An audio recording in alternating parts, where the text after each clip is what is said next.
Okay, we will call this regular meeting of the Goose Creek CISD Board to order at 6:03 p.m.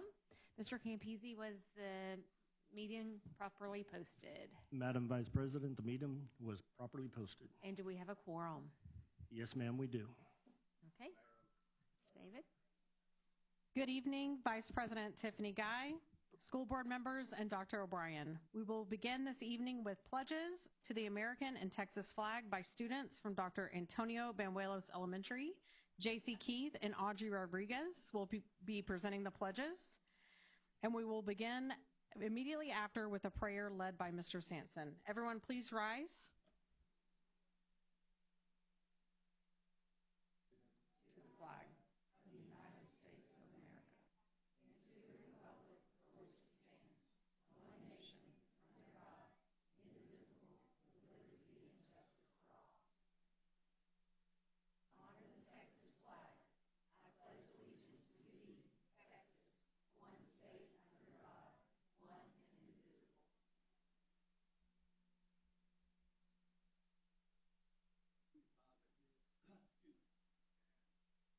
And remove your hat, please. Father, we thank you for this evening, that we can come together as a group of board members, as a family, as citizens of this community. Father, we thank you for each and every day. Bless each and every one who's here. Bless the kids, because they're the most important thing we have. In Jesus' name I pray. Amen.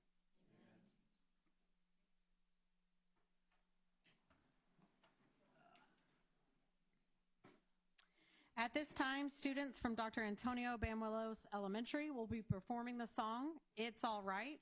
The students are under the direction of music teacher Jacob Bonilla and principal Erica Box.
That was awesome, y'all. Any parents in the audience? If you'll stand up so we can recognize you, and thank you for sharing your kiddos with us. Thank you. I have a feeling it's going to be all right.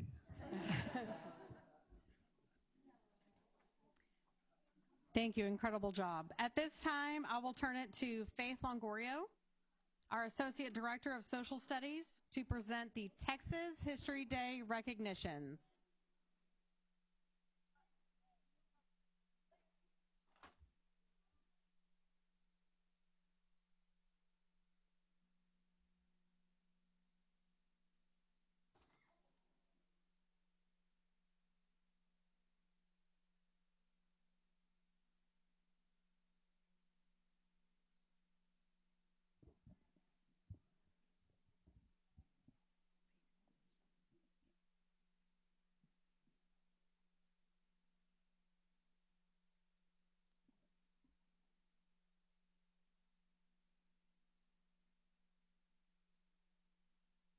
Good evening, school board. My name is Faith Longorio. I'm the Associate Director for Social Studies and World Languages here in Goose Creek. And first I want to start off with thank you guys so much for your continuous support. In the over a decade that I've been leading, you guys have always been supportive. Several of you judge, y'all come and volunteer and help the kids, and I genuinely appreciate the support we have for this fantastic program. But without further ado, it's about our fantastic kids, and I'm really excited to introduce these guys. We have people who placed at the national contest. We have people who placed and won special awards at state, and we're going to go through all of those kind of in that order. So 5th place at National History Day in the group exhibit category, we have Annalie Ramirez, Gabriel Ramirez, Jonathan Lewis, and Yashvir Gill with their project titled From Sea to Shining Sea, The Transcontinental Railroad Redefines the Face of a Nation. They are students at E.F. Green Junior School. Their sponsor is Claude Garrison and Casey Ryan. At National History Day, they also won a special award, the Irish American History Award, sponsored by the Ladies of the Hibernians.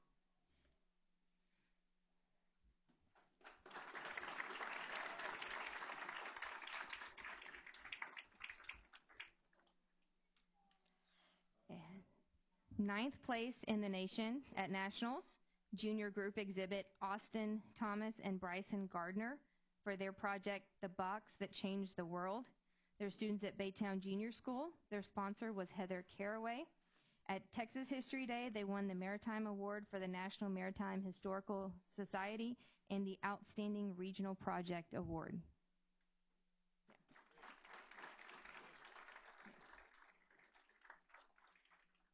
And I do want to take a moment with both of these groups and tell you a pretty amazing story. We're the only ones that it happened to. These guys placed first and second at regionals. They turned around, placed first and second at state, and we were the only school district in the nation that had 2 projects from the same school district place in the top 10 in any category. And these guys did it.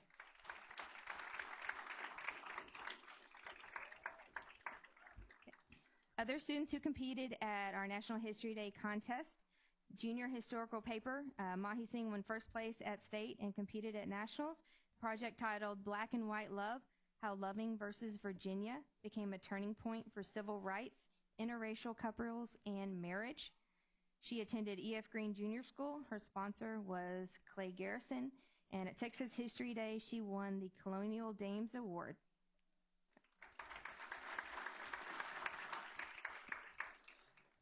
Placing second place at Texas History Day and competing at nationals in junior individual exhibit is Ava Flood.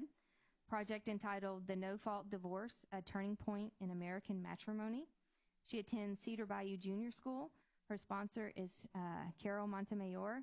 And at the Texas History Day competition, she won the Locke Lord LLP Legal History Award.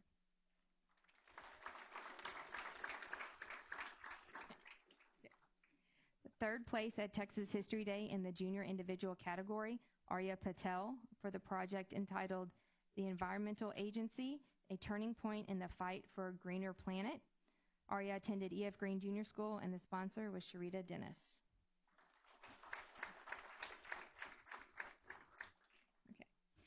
Unable to be here tonight is a third place winner from senior individual documentary, Ravleen Gill. Her brother's up here for the national contest. She is a freshman at UT and wasn't able to be here tonight. Special awards at Texas History Day for Outstanding Regional Senior Division Project for Senior Group website Carly Esquivel, Leighton Briggs, and Ace Ellis for their project, The Punk Rock Revolution. They attend Sterling High School, and their sponsor was Roxalyn Anson.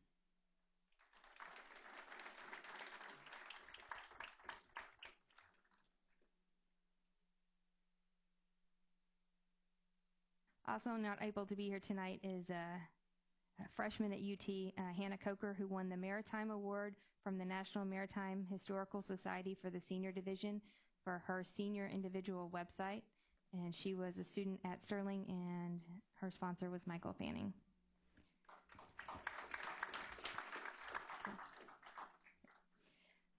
Junior historical paper, Ava Westbay, for her project Evolution of Information Sharing from the Printing Press.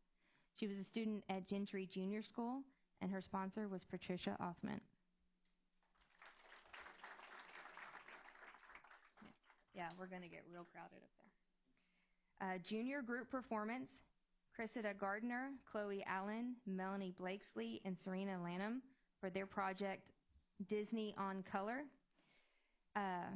They attend E.F. Green Junior School, and the sponsors are Casey Ryan and Clay Garrison.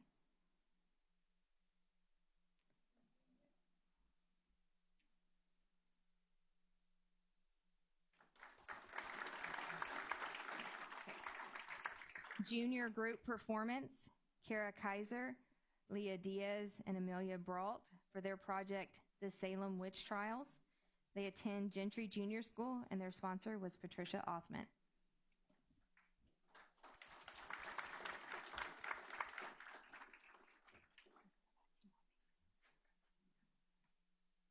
Junior individual documentary, Ainsley Benoit, for the project Irreconcilable Differences, How Isolationist Lawmakers Missed an Opportunity for Peace. She attended Cedar Bayou Junior School, and her sponsor was Joanne Bell.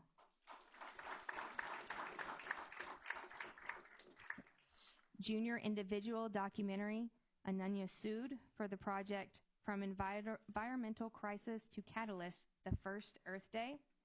She attended E.F. Green Junior School, and her sponsor was Sharita Dennis.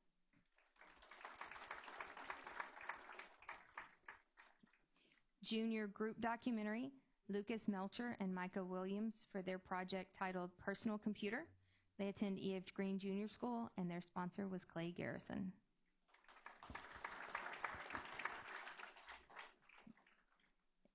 Junior group documentary, Colin Pinkerton and Kinsey Pinkerton for the project A Time for Choosing, A Time for Change. Their school they attend is Gentry Junior School, and the sponsor was John Heffernan.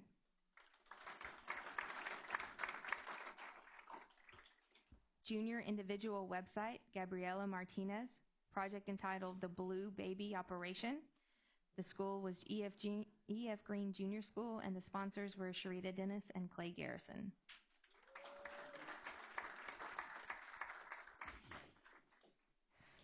Junior group website, Tirtha Nair and Arpitha Sunikumar, for their project entitled The Attack on Pearl Harbor. They attend E.F. Green Junior School, and their sponsor was Josh Anderson.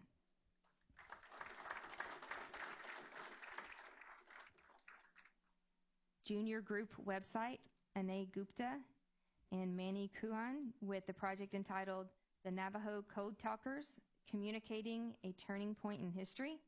They attend E.F. Green Junior School, and their sponsors were Clay Garrison and Casey Ryan.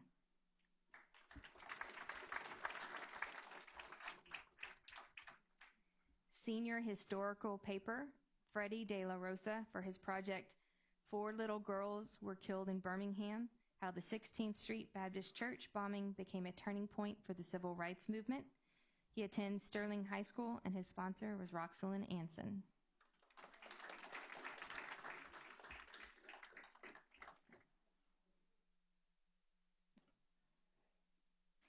Senior individual documentary, Emery Ripke, with the project entitled Revolutionizing Reproductive Health, the Creation and Modernization of the Birth Control Pill, attending Sterling High School, and the sponsor was Michael Fanning.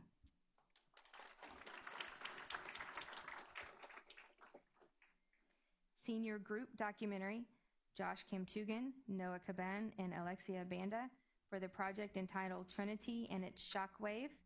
They attend Impact Early College High School, and their sponsor is Elijah Milanovanovic.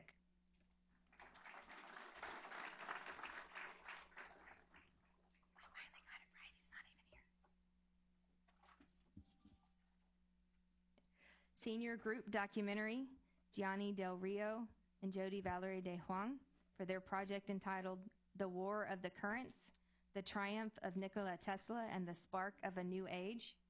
They attend Impact Early College High School, and their sponsor is Elijah Milanovanovic.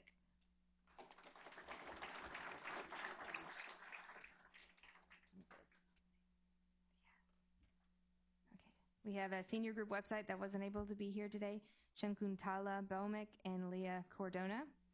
Next, we have senior individual exhibit, Rachel Curry, project entitled Turning Points in History, How Michael DeBakey's Ventricular Assist Device Changed the Processes of Cardiology.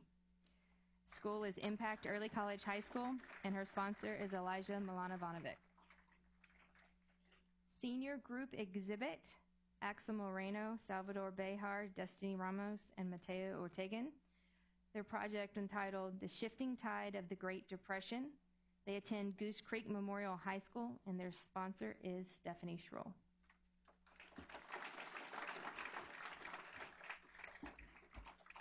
And these are our 2024 Texas History Day and National History Day winners.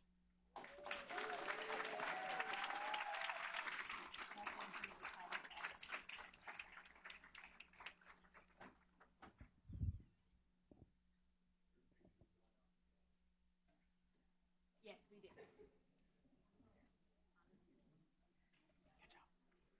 Thank you so much for your support.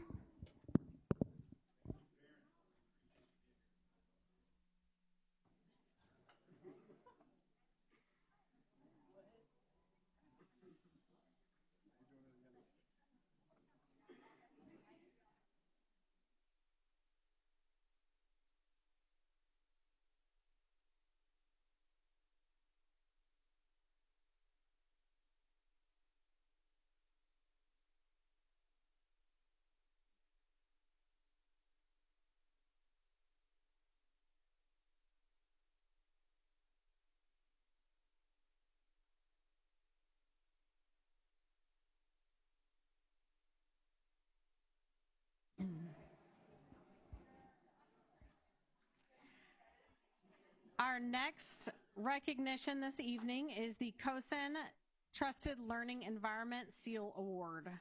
COSIN is a world-class professional association for K-12 ed tech leaders with a mission to provide current and aspiring K-12 education technology leaders with the community, knowledge, and professional development they need to grow and create engaging learning environments. COSIN represents over 2,050 school districts, reaching over 11 million students. Goose Creek CISD is proud to announce that the district has successfully renewed its COSIN Trusted Learning Environment TLE seal. The COSIN Trusting Learning Environment seal embodies the commitment of our district to safeguard the privacy of student data. This program is the nation's only privacy framework designed specifically for school systems. The TLE program helps K-12 schools and districts build strong, effective privacy programs and a culture of trust and transparency. Earning the TLE seal is a mark of distinction, signaling that our district has implemented high standards for student data privacy protections around 5 core practice areas: leadership, business, data security, professional development, and classroom. In summary, Goose Creek CISD has taken strong, measurable steps to protect the privacy of student data. So congratulations to our technology team and their Assistant Superintendent of Technology, Matt Flood, and our Superintendent of Schools, Dr. Randy O'Brien, for the Goose Creek CISD and the Goose Creek CISD Board of Trustees for the great leadership and guidance, and congratulations.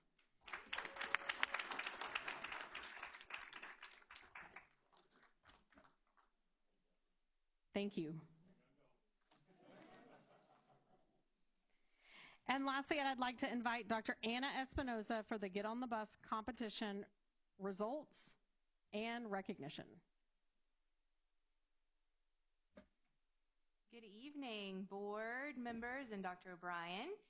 The Get on the Bus Employee Giving Campaign has been an ongoing initiative within Goose Creek CISD for several years, designed to encourage district employees to support the Education Foundation through regular donations. These contributions directly fund programs like innovative teaching grants and other initiatives that enhance educational opportunities for students. This campaign is crucial because it fosters a sense of community within our district, allowing employees to actively contribute to the success of our students and teachers. By supporting the Education Foundation, staff members make a direct impact on the innovative teaching and learning happenings every day in our classroom. We are excited to announce this year's top performing campuses and departments in employee participation. So we had a tie with elementary, and when I say tie, I mean down to 1,000th of a percentage point. So first up, we have Harlem Elementary at 75%.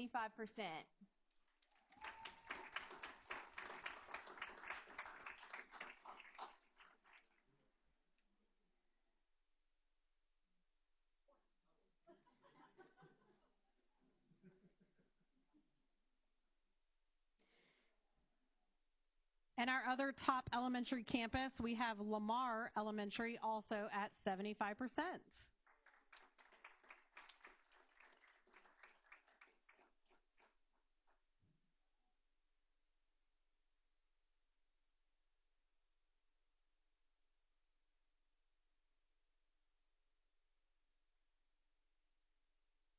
Our top secondary campus is Impact Early College High School at 83%.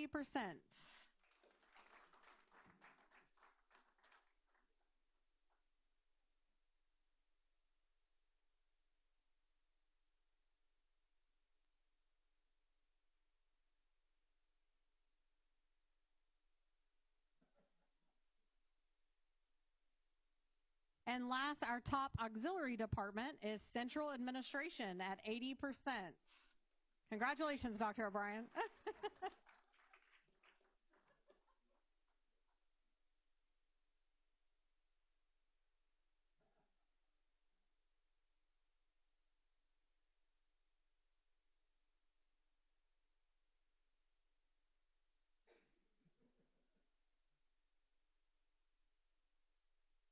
These locations will receive a special breakfast in October as a token of appreciation for their commitment for giving back.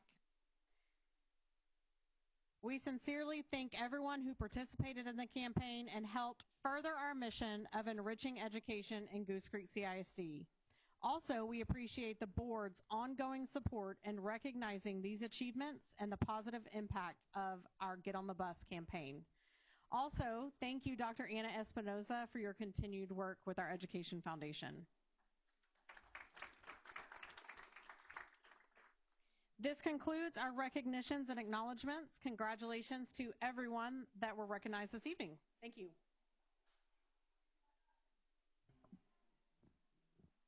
Thank you, Ms. David. Now we are on to the number 4, public hearing.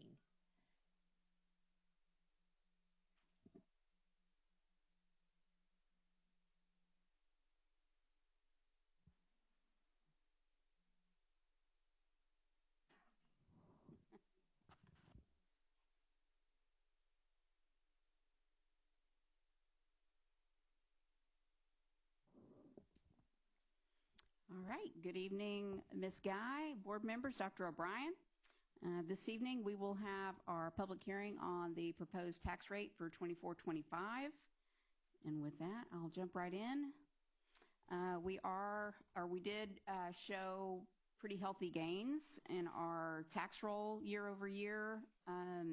Had a lot of growth, as you can see, in Chambers County in their warehousing district. So they actually outpaced Harris County in their growth. So quite a bit of growth there, and giving us a total increase year over year of $1.39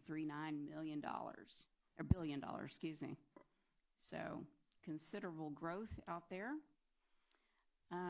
Just some notes on how the tax rate calculations are derived in some definitions because some of it gets a little heavy here. The M&O total voter approved tax rate is the VATR acronym, and that's comprised of the maximum compressed rate, which is set by TEA every August. Ours is 0.6192 this year. And again, this is for maintenance and operations only. Also, the M&O no new tax rate, which is also acronym NNR. I'm sorry, I skipped the enrichment pennies. We also have sitting on top of the compressed rate, which is the 0.6192, we have our enrichment tier, and that is 0.1383. And then, as I said, on the no new revenue tax rate, the tax rate, it's basically calculated based on what would produce the same levy in the current year, what tax rate would produce the same levy once you adjust for prior year new exemptions and item not on the appraisal roll in the prior year.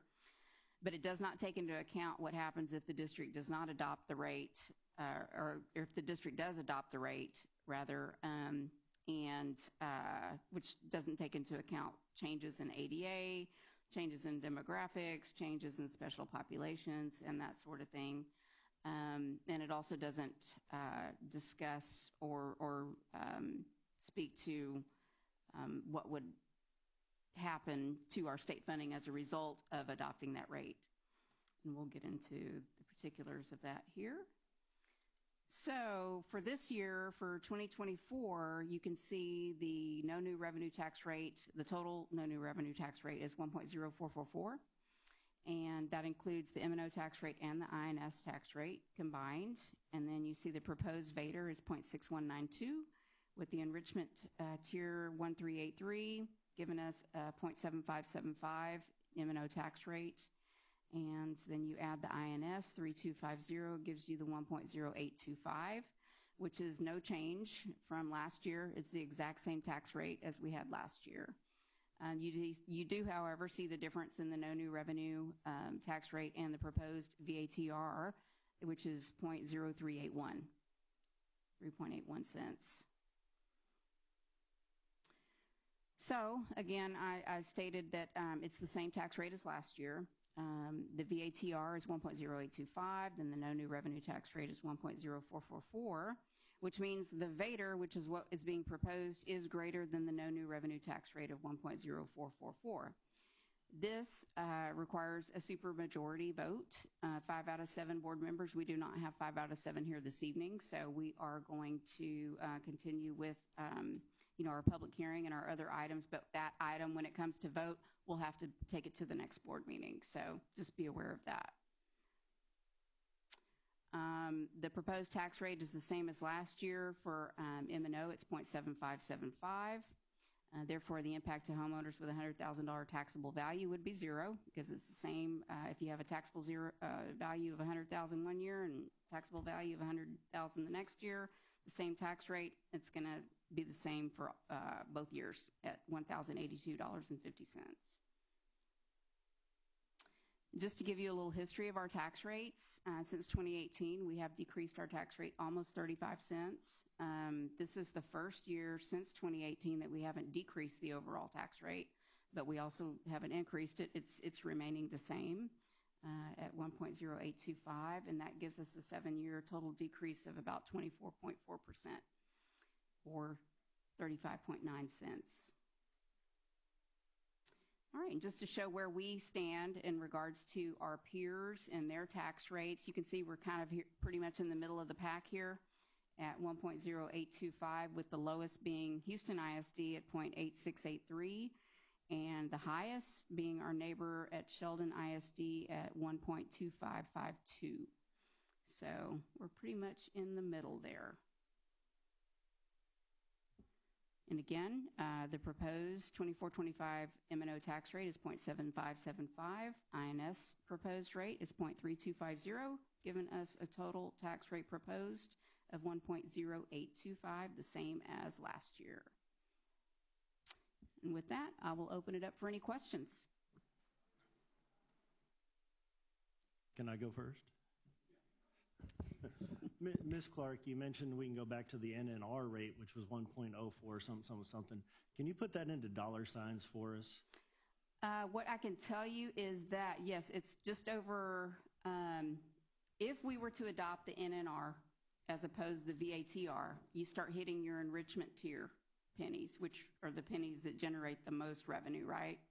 And so that being said, if we were to adopt the NNR versus the VATR, we would bring in about $5 million less, just with that, just under 4 cents of decreased tax rate, 3.81 decreased tax rate. So yeah, it's costly when you're talking about your enrichment pennies. So for our public, when they look at the NNR rate, because that's what they're looking at, how can you explain to them and to me that the NNR rate is actually bringing in less money versus keeping it the same? Because you have your enrichment tier, the 0.6192 is just tier one, which is just your basic funding, right?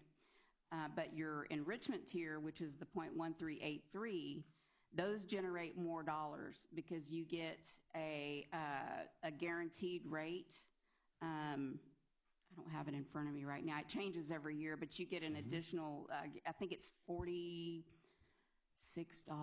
something like that per WADA, which is weighted average daily attendance. And so that's where you generate those larger dollar amounts for the enrichment tier. Right. It's very confusing, and that's why, Yes. I'd rather you answer that question for the public than I try and do that. Yes, it is very confusing. It's very complicated, yes. Right. You're and then right. you get into the different color pennies and everything else. Yes. It's very confusing. Thank you for answering that. With Yes, that, sir. I'll yield. Other board members, before we go to the public for comment? All right, with that, I think Mr. Schoenbeck is at the podium. You're welcome to ask any questions you might have, Mr. Schoenbeck.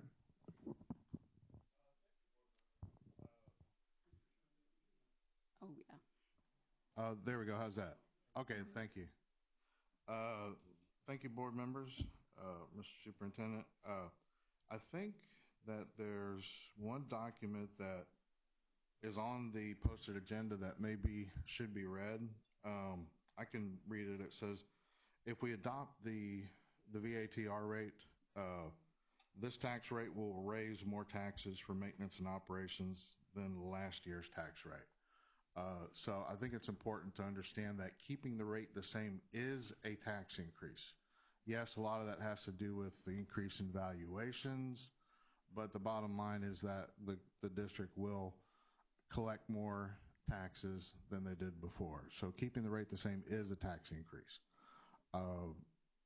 Based on what I heard, maybe that is that $5 million difference, but maybe the pennies have a little bit to do with that. But roughly, if you vote to approve this, you're voting for a $5 million tax increase.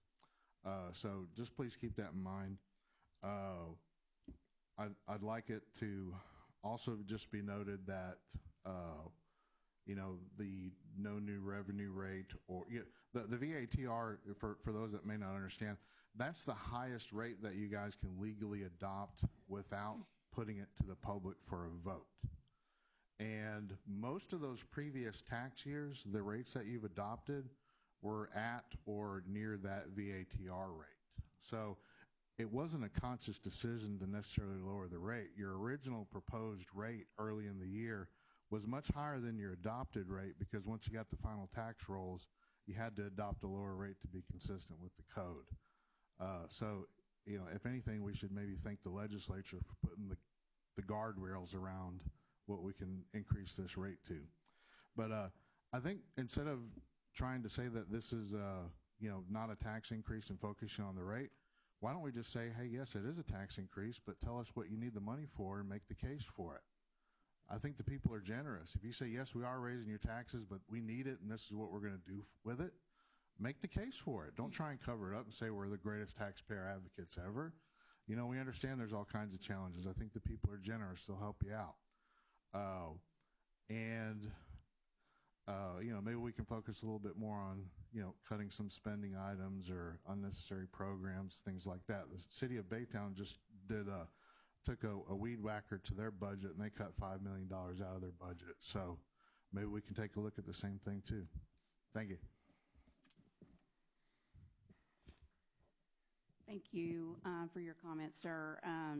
I would just add that yes, we are going to raise more taxes as a result of that, probably around $5 million. However, we haven't gotten a raise on basic allotment since 2019, and we've experienced about 19% inflation since then. So costs have continued to increase, whereas the funding has remained the same.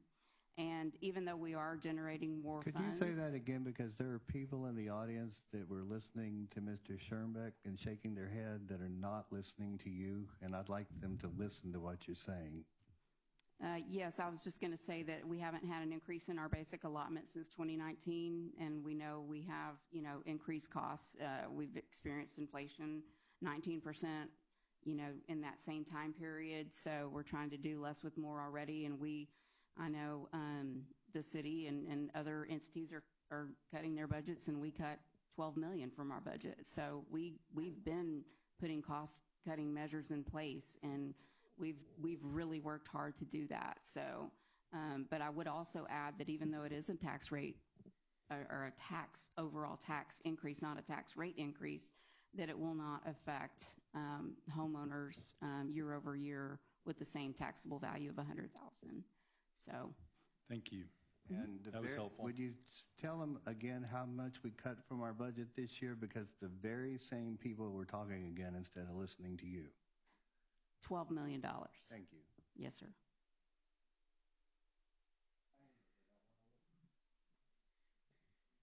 Anything else before we move on? Yes, sir. Sure.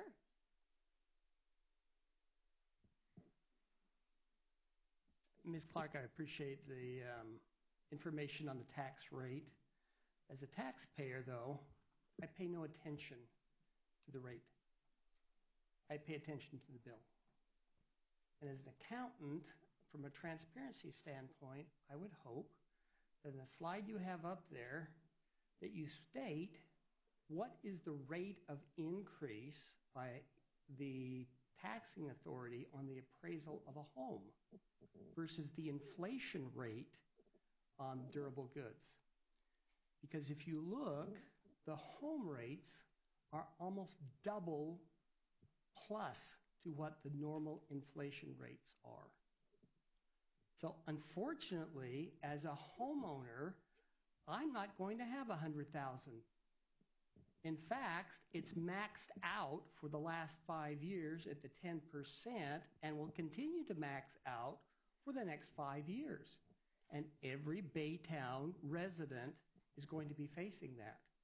So from a tax bill perspective, it would be very nice to show a curve that said since 2019, and I agree we haven't gotten the funding from the state that we should have, but the reality of it is the inflation rate versus the home inflation rate is dramatically different. And that's why this state said we need to ratchet back.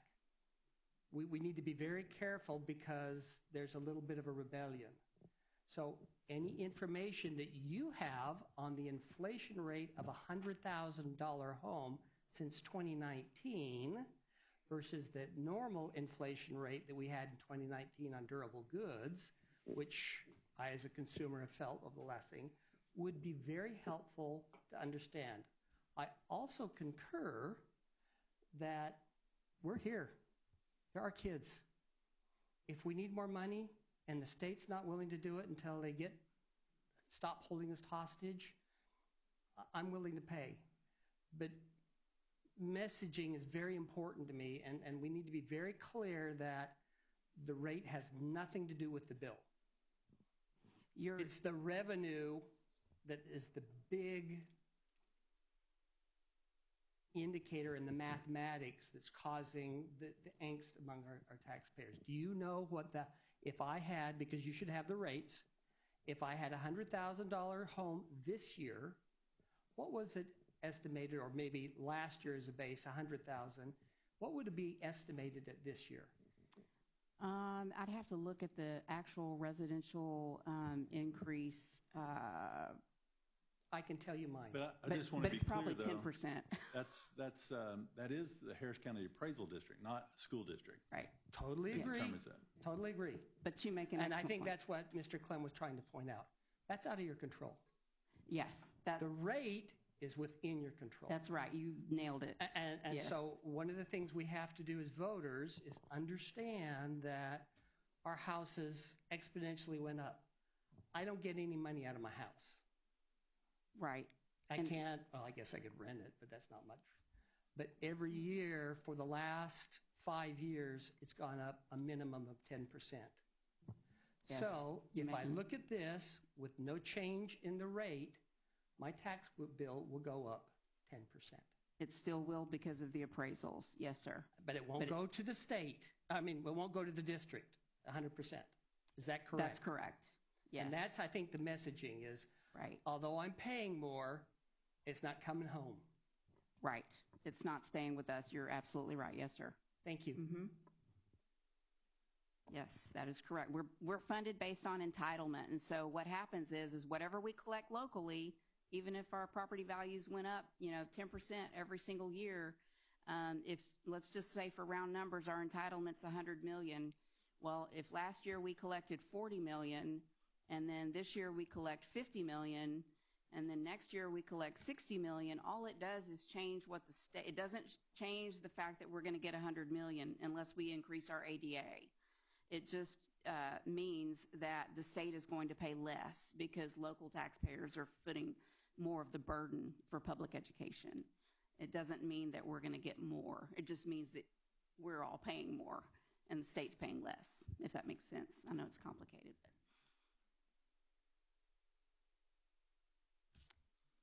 Thank you. Anybody else? Okay.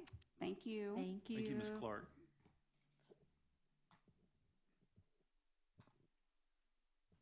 That does close out the public hearing, and we can move on to citizens' participation. Do we have anybody signed up?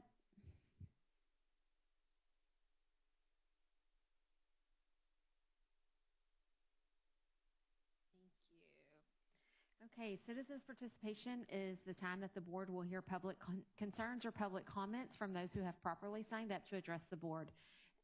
The board will permit, at regular board meetings, the board shall permit public comment regardless of whether the topic is an item on the agenda posted with notice of the meeting. At all other board meetings, public comment shall be limited to open session items on the agenda posted with notice of meeting.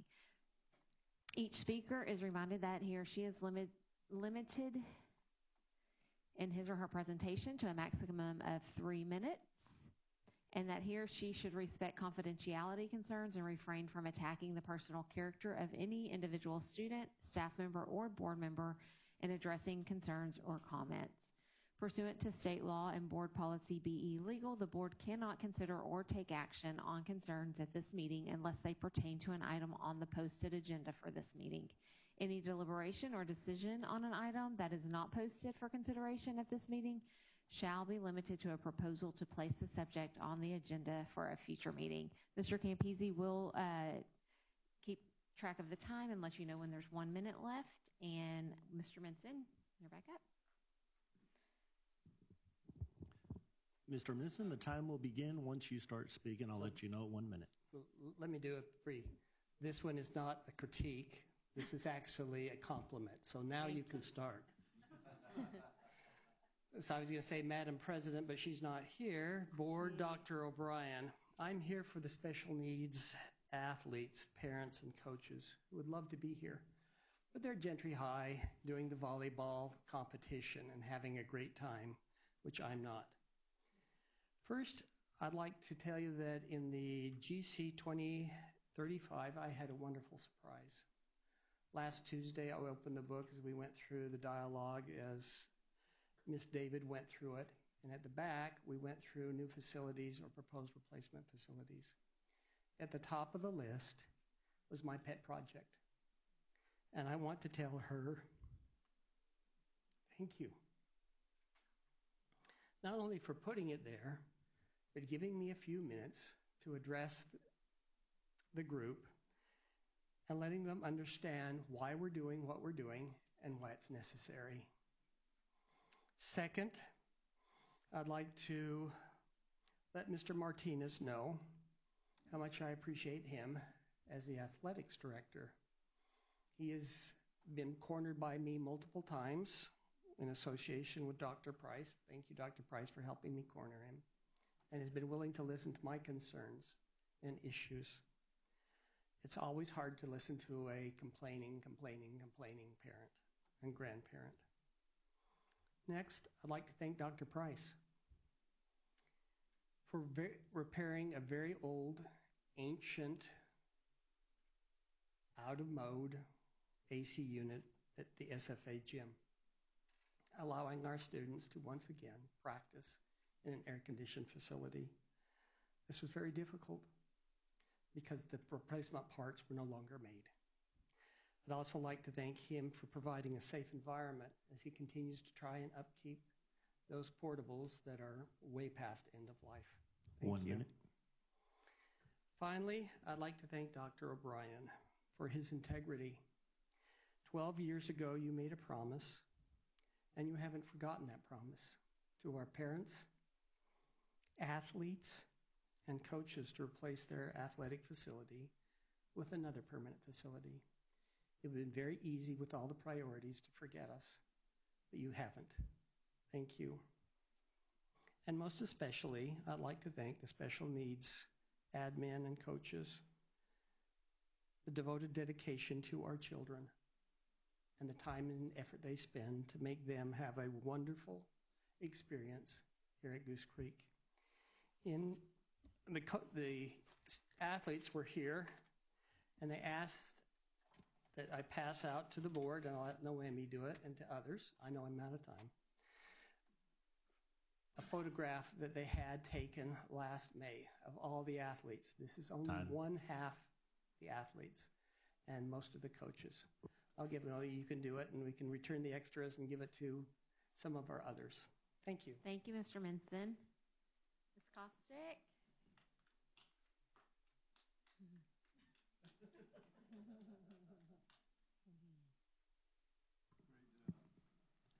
Ms. Kostick, the time will begin when you begin speaking. You can be shocked. I'm going to say nice things too. Maybe not that many. No, that was wonderful. Good evening, members of the board, Dr. O'Brien. I actually did want to give a special recognition to Ernest Brooks. As y'all know, a little over a year ago, I was removed from the anti-bullying committee, and he added me back on as the parent representative for Lee High School. And I am incredibly grateful for the opportunity when he reached out to me to ask if I would serve. Of course, I did not hesitate to say yes. I am really encouraged by this and hope that there will be more parent participation, and only assuming so, because it was pretty disappointing in this last year that there were only 3 parents that were chosen, and of those 3 parents, only one of them made it to one of the meetings. So I am hoping that that will not be the case this year, because I can tell you that I will be at all of the meetings. Without a doubt, but I do want to give a special appreciation to Mr. Brooks. He actually, when he came back on as a principal at EF Green, and there was an application that was put out to everybody before that selection process, he was one of the administrators, campus representatives that had applied all on his own individually. I know how passionate he is about this, and so I just wanted to make sure that he got the recognition that he deserves. Thank you. Thank you, Ms. Kostick. Thank you, Ms. Kostick. Okay, approval of minutes for the September 9th regular board meeting. Before we take a motion, let the record show that there were 2 corrections made on the position of Jesse Martinez. That's already been corrected. Okay. And with that, I'll make the motion to approve. Second. Okay, I have a motion by Mr. Campisi, a second by Mr. Clem. All in favor, raise your hand. Okay, 4-0 against, motion passes. And now we're to discussion items. Dr. O'Brien? Yes, ma'am. We do have superintendent's reports this evening, 3 of them, the first one being special programs update. So I'd like to invite them to come on up, give us an update on what's going on with our special programs.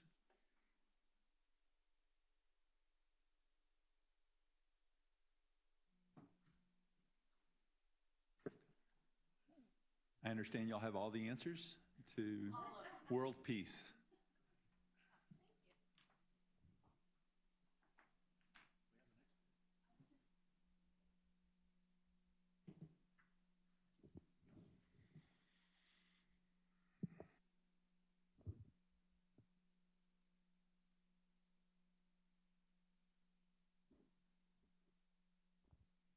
Good evening, board members and Dr. O'Brien. We have some very special guests here from our special ed department, our special programs, and our bilingual department. If y'all go through and introduce yourself. Yes, Holly Ferris, Senior Director of Special Programs. Christina Ritter, Director of Special Education. Sam.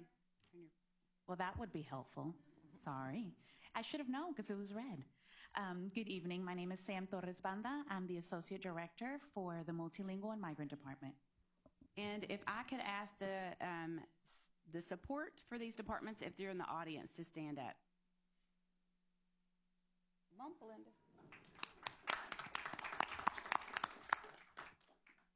Okay, I'm going to turn it over to Holly, and we'll begin. All right, so we're going to start tonight discussing our programs that we have through special education and kind of what that looks like as a district as far as numbers. So we're going to start resource inclusion. We have just over 100 classrooms of resource inclusion. We have 28 life skills throughout the district. SILK, which is structured integrated learning classrooms, there are 15. Those are for our autistic students that are pretty severe on the spectrum. And then we have Focus, and that classroom also services our students with autism. A lot of those students are able to go out into the classroom, the regular ed classroom, and they come back to Focus. Behavior, we have 25 self-contained classrooms, and some of our behavior kids go out into gen ed as well. And then ECSE, that used to be called PPCD. Some of you may remember that from a few years back. And so that is now called Early Childhood Special Education. We have 11. 3 of those are 3-year-old programs, and the rest are 4-year-old programs.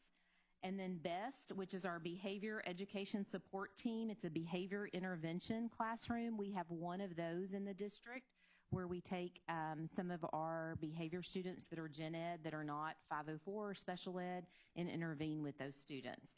And then dyslexia instruction, we have 56 teachers throughout the district that are teaching students that have dyslexia, and they are now called Providers of Dyslexia Instruction by TEA. On the BEST program, will we bring kids to it from other campuses? That is correct. Okay. They're bussed over, yes. Okay, so it's an as-needed program. Yes. So looking at information that TEA just basically published this summer, since 2014-15, there's been a 72% increase in the number of students serviced through special education. So the whole state of Texas has seen an increase in students in special education. And if you notice, it kind of went up after COVID even considerably. Looking at special education in 504, since 2018-19, the numbers have significantly increased. Special education in the state of Texas currently is at about 14%. Section 504 is at about 7%. So altogether, that's about 21% of students in the state of Texas have some sort of disability. So then let's take a look at our data for the district. So we have 5 years here of students in the district and then students in special education. And so you can see a significant increase in the number of students in special education since 2020. We've increased by about 1,400 students in special education. So notice the percentage, we're now sitting at about 17% of our students in Goose Creek are special ed. And if you notice, our numbers in 504 have decreased some, and that is due to previously, 2 to 3 years ago, all of our dyslexic or most of our dyslexic students were under 504, and the state has come in and said by the end of this school year, we must either test those students and they will be serviced under special education, or they have to finish the program and be exited. So that is why you see that decrease in our 504 students. So we're sitting at about 23% of our students in Goose Creek have a disability. Okay, next I want to talk about primary disabilities in the state of Texas. The first disability leading the pack is specific learning disability. It is up 2.2% because of all the students identified with dyslexia now falls under special education. The number 2 disability across the state is speech language impairment. Number 3 is autism. Number 4 is OHI, primarily ADHD or another medical disability. And number 5 is intellectual disability. Now the next slide shows Goose Creek. So SLD is number 1 for us, and it's actually at 41%. We are a little ahead of the state in identifying students with dyslexia in special education. But number 2 is autism at 17%. So we're a little ahead of the state, but we do have students that move here specifically for our programs. Number 3 is speech impairment. And then you notice a flip between other health impairment, and ID is actually number 4 for Goose Creek, and OHI is number 5. Okay, next slide. So I want to talk a little bit about referrals in Goose Creek last school year. We actually evaluated over 1,000 students for a full and individual initial evaluation. Of those initial evaluations, 861 came from elementary, and we would expect that. That's primarily where we catch students and find them for Child Find. 134 were from junior high, and then 57 from high school, and 10 from private schools or home schools. We also evaluated 60 students before they turned 3 years old from early childhood intervention. So we work really closely with ECI. So of the 912 evaluations completed, 770 students that were determined to be eligible for special ed services. 142 were found to be D&Q. That is a pretty high do not qualify rate of 16%. But in Goose Creek, we have a high referral rate from parents. So the parent referral rate is at 53%. The campus referral rate is at 46%. So there were 30 parent refusals where when we called the parent in, they declined for that evaluation, and 6 revocations last school year. So next I want to talk about evaluation staff over the last 5 years.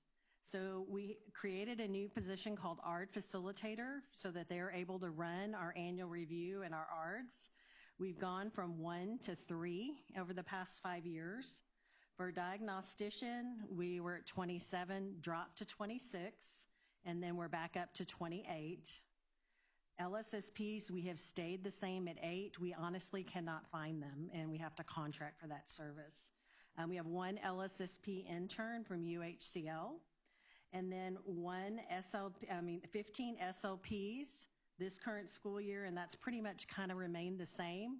Sometimes we flip an SLP position to an SLPA, depending upon who we can find to provide that service. The rest of those are contracted if we cannot find a provider. I think it's also important to note that since school has started, we've had about 458 referrals turned in. And we're seeing an increase in nonverbal students that have autism. And then as far as our evaluation staff, we've increased by 1,400 students over 5 years. We have not increased evaluation staff, and they're working day and night to get the evaluations rolled out as well as contracting out. And we have to meet IDEA timelines, so if we don't increase our staff, then we have to contract for that service to meet those timelines. Okay. So I want to talk a little bit about our autism support. Since autism is number 2 disability for the district, we are finishing up the autism grant today. Today's the last day. But we've offered multiple trainings by district behavior specialists at campuses. We've also offered autism training at GiantCon and brought in outside presenters. We've brought in a doctoral level BCBA to provide some training to teachers. And then we will provide autism training this fall for our campus administrators. And in addition to that, we've had to add 2 new silk classrooms this school year. As far as our autism grant, we did have STAR coaches come in and work with all our silk classrooms, Focus and ECSE, to provide coaching training on our new curriculum. And then we've added solar social skills curriculum this school year for our Focus program, and that primarily centers around video modeling for our students. So some of the behavior initiatives, we had all new teachers, elementary and secondary, participate in Behavior 101 during GiantCon. That was a mandatory session that they all had to participate in. We've had behavior training offered to new teachers throughout the district, so we collaborated with the communications department, and we offered 4 different dates around the district where principals could send new teachers as well as first, second, and third year teachers maybe struggling with discipline. We have monthly presentations on hot topics pertaining to students with disabilities at our AP and SSA meetings. We collaborate with student services on behavior incident tracking. We have a behavior parent night scheduled, I believe it's the first week or so in November. And then BEST, we relocated BEST as of today from Pumphrey due to it was in a regular size classroom and they needed the classroom due to growth, and so they had to move to a smaller classroom, and so Days of Allah had room. So our BEST program moved today to Days of Allah. So some of our news in special education, we have free audiological exams at our auditory roundup on September 28th and December 14th. Special Olympics fall sports are golf, softball. You heard Mr. Minson say volleyball, and we had our bocce tournament this past Saturday, along with flag football.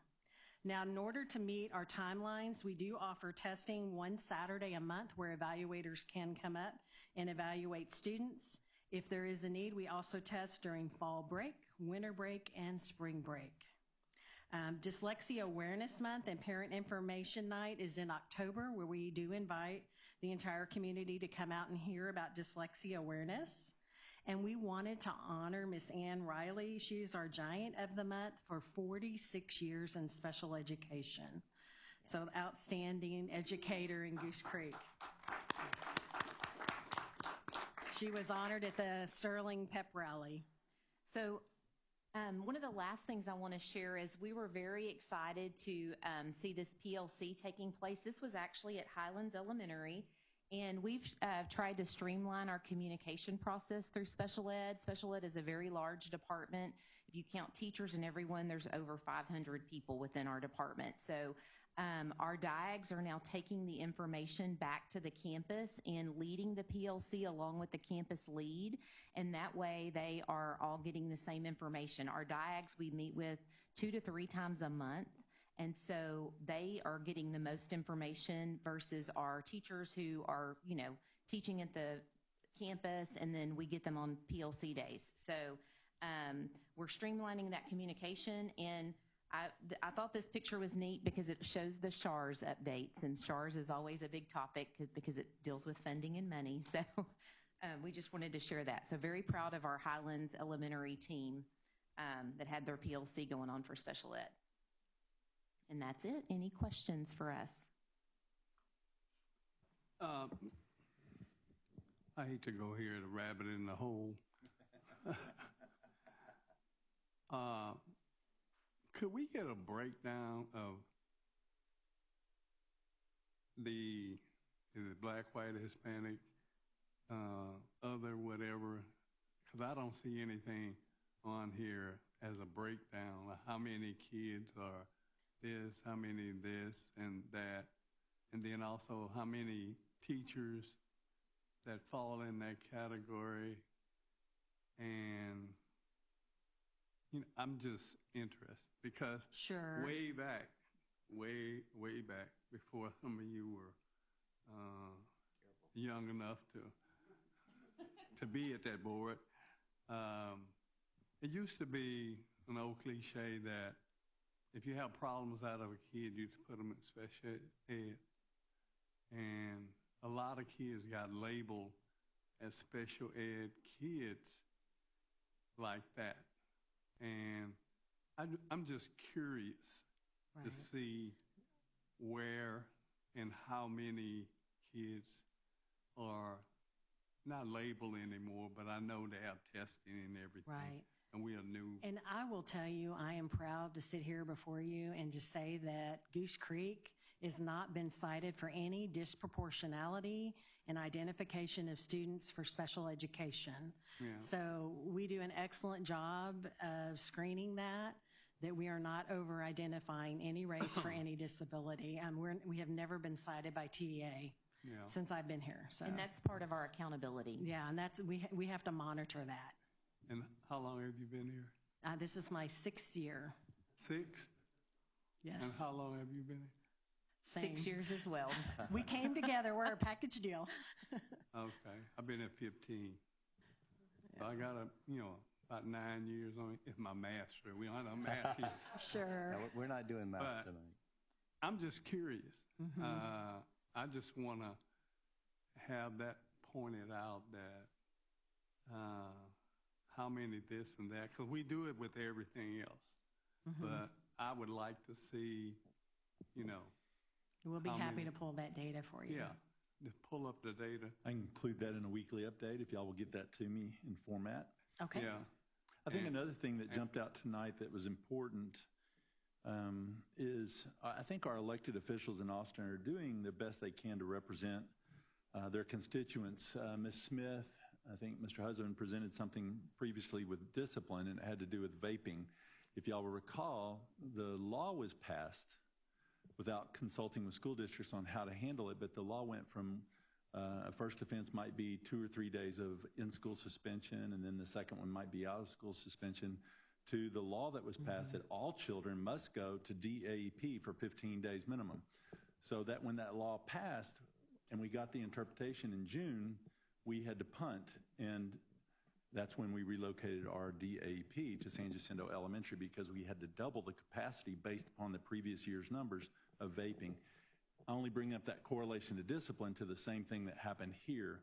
Legislators were hearing from their constituents that their children who had dyslexia, they felt like wanted the same protections and rights that students that were identified through special education, and they had previously been identified through a 504 clause, not requiring all of the rigid elements of a special education student identification, to your point. And that increased our population by, was it 1,600 kids? That may have contributed to the 2.2% increase that you saw across the board. So we're looking at now almost 10% of our students receiving some services through our special education. Well, I hate to block your punt, but I still want to, and I'm old school, so. Get that. We're going to get that, no doubt. I want to get it We're on gonna get that for paper. you. I just want to see in writing what it is and, why it is and the whole bit. That's just me. I think what Mr. Sampson likes is longitudinal data. If you look at that for a 5-year period, and you also include race and ethnicity in those placements, similar to the way HR presents theirs. Yeah, I'm just curious. Not a problem, Mr. Sampson. We can. I'm like Bugs Bunny. I'm curious. I just like to know. I'm that type of person. I just want to know, where, the stats are and what, how can we improve them?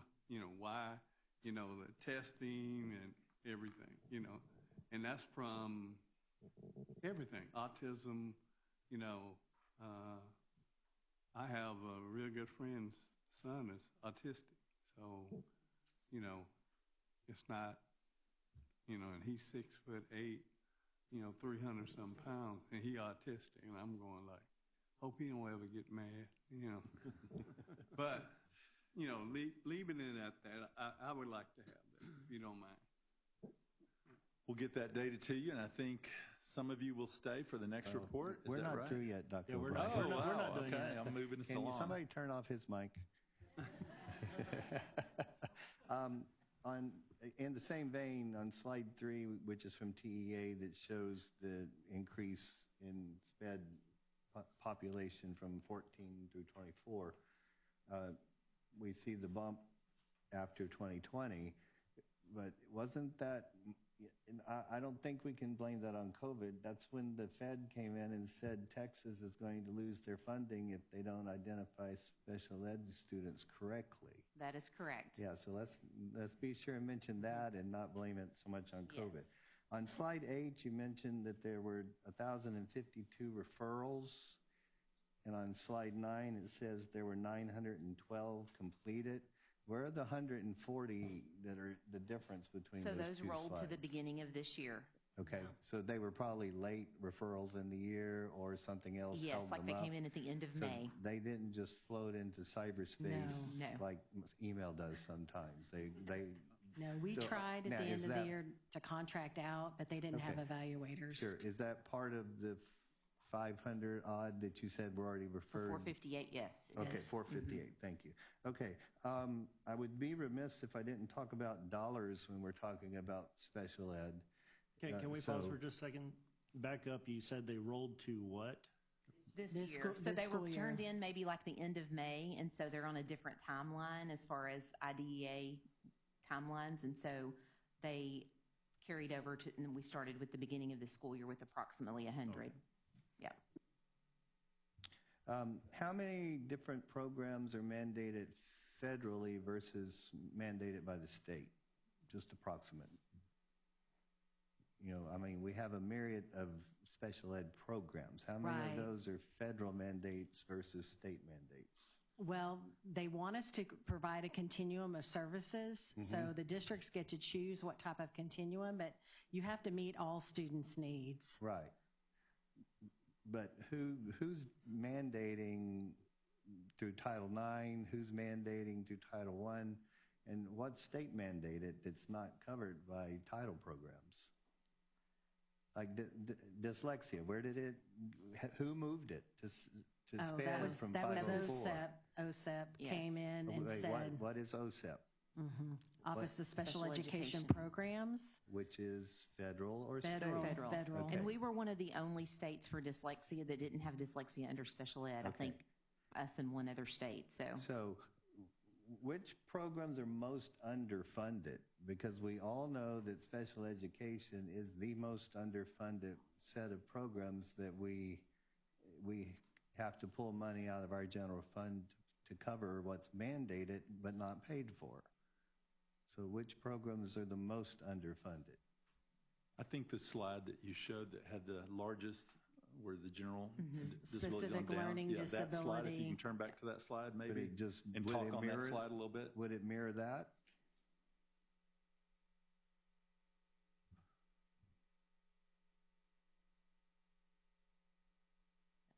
Or maybe it would be better to ask which one cost us the most.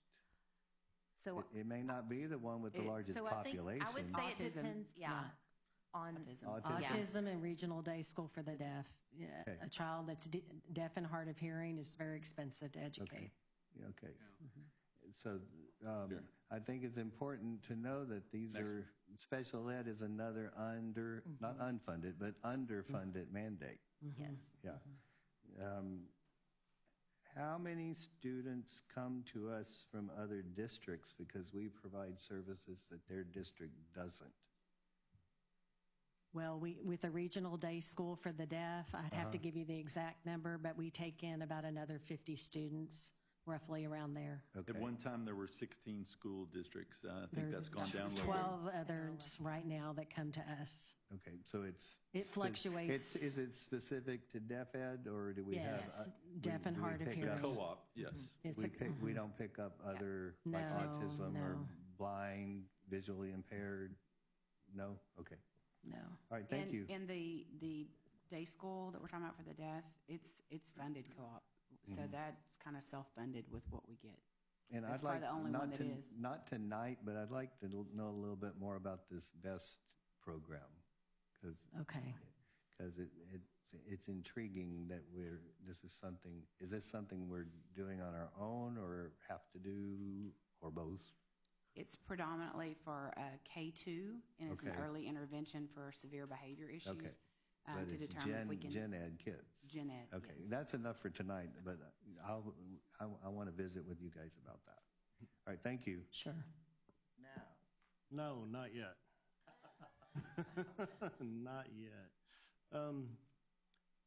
On campus referrals specifically, once students are referred, how long is the time period before they are moved to an outcome and evaluated?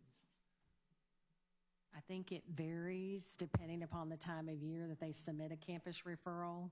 So let's go with this year from the beginning of the year. It'll where probably are we? take us till the end of the semester to evaluate the child. And is there anything we could do to speed that up? Because at a time when our We could- scores are really, really in the spotlight, Right. students, it affects the learning process in the classroom, and especially on the elementary level. I find that concerning, and it just seems that it's taking us too long to actually get them in the program they need. And it's not only affecting them, but it's affecting the other 20-some-odd students in that classroom. And we, as a district, I think that's something where we could really step up, and it would make a huge impact. So it would be additional evaluators, really. I mean, that's what would help us with that. And so going back to the slide where we talked about the evaluators, so typically for our diags, their caseload should be 80 to 85. And how many are we giving them right now? 150. Over 100. Okay, talk to us, because this really ultimately is affecting the scores at the elementary level especially, and that is the foundation for everything up to high school. Right. And I feel like that's an area where we can make a huge difference and really improve on. And I'm not bashing special ed in any way. Y'all do the Lord's work by, leaps and bounds. I mean, please know that we do try and contract out as much as we can, but it's hard to also find contract evaluators. I have a question that's kind of related. So it shows on here that we have 28 spots. So, but are those fully staffed spots right now? Yes, right now they are. Okay. We have one LSSP opening right now. Do we need to add more openings? Hmm? Talk to the board. This is your moment. Do we need to add more openings to achieve our mission in this area? Yes. We do. So if you consider we've added 1,400 students in 5 years, I mean, that's huge. And that doesn't include the 3-year reevaluation. I was going to say, because it's not just a one-time deal. Completed the review of existing evaluation data every 3 years. Yeah. And so we may end up reevaluating a child at 3 years. So diags also have to have meetings on a third of that 4,200 students every year. Right. My on top concern of their is, testing. Teachers identify students right off the bat really quickly, and it's taking way too long to get those students, first of all, the assistance they need, and second of all, to reduce the distraction in the classroom that's affecting the other students. And as a board member, I want to hear what we can do to help you pass that, to jump past that, because this is a domino effect, and it affects all the way down the road, and ultimately what everybody talks about is our scores. And we as a board, we're here to help our students succeed. Talk to us. Yes. So bring it forward. Jumping on board, if I may. Please do. What position ultimately qualifies a kid for SPED? A diag? And the LSSP, right? LSSP and the speech LSS. language pathologist, all three of those. Who starts the process? I mean, after they're referred, who picks up the folder and? The diag typically. They're Unless part of the it's a team speech-only referral. Okay, all right. So it seems like we are always hiring a diag and we are always hiring an LSSP. Why is that? So what I will tell you is we've lost 3 that were brand new, and it's too much work. I mean, basically, when we talked with them, they were working night and day, writing reports at home, overworked, no family time, those types of things. So that's what we're hearing. I'm also hearing that our salary is pretty far below neighboring districts, and so that might be something our we need to. Our salary is where? Pretty far below neighboring districts. Okay, like they can go a district over, not even that way. Yeah. But just a district over, any direction. And we've lost a couple that way. And make quite a bit more money. Well, and I was going to kind of head that direction. Is it too much work for the pay, or is it too much work? Or is it too much work and we're not going to do this for anybody anymore? Or do we know that? Every district always has opening. All the districts always have opening. So I'm imagining. There's a shortage of assessment staff too.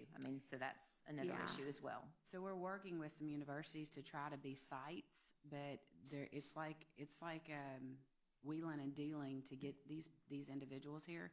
And we even worked with TASB Special Ed Solutions to decide how can we be creative, because we're spending so much money on outside evaluations. So we started paying our own people on Saturdays and during fall break at their option. They have to agree or want to do it, but at least we're paying our own people that extra money, but we still just can't keep up. Okay. Can we put some numbers with going back to what I was talking about? How many are currently referred but waiting to be evaluated since the beginning of the school year? You've got that, 400. Roughly. Yeah, I think it was 458 like last Wednesday. We have a referral meeting every Wednesday. We have a referral team that meets and goes over folders, and we keep track of all of that. And when I checked last week, it was like 458. Waiting to be evaluated. And that's since day one of the school year. Yes. And that kind of supports what I was talking about to begin with. I think we really need to look in this direction, because the domino effect on it is it's monumental and is exponential. I did get that from my Sunday training, by the way, exponentially. Can I start by saying I support everything the board said, but I want to put things in context just a little bit from the global perspective. Over the last 18 months to 2 years, Dr. Bollinger, you could have chimed in at any point here, but I want to defend the work that you and your team have done. We've done a budget reduction of, as we reported earlier this meeting, of $12 million. And that while this looks stagnant, this particular page is very stagnant. It's one of only 2 departments in our district that did not receive a reduction in staff. Special education and the police force did not receive a reduction of staffing in those areas. Every other, through attrition no less, we didn't lay anyone off, but through attrition, every other department, every other campus received some reduction in staffing. So I concur 100% with the board's observed this evening during this presentation. We need more people. We do. Right.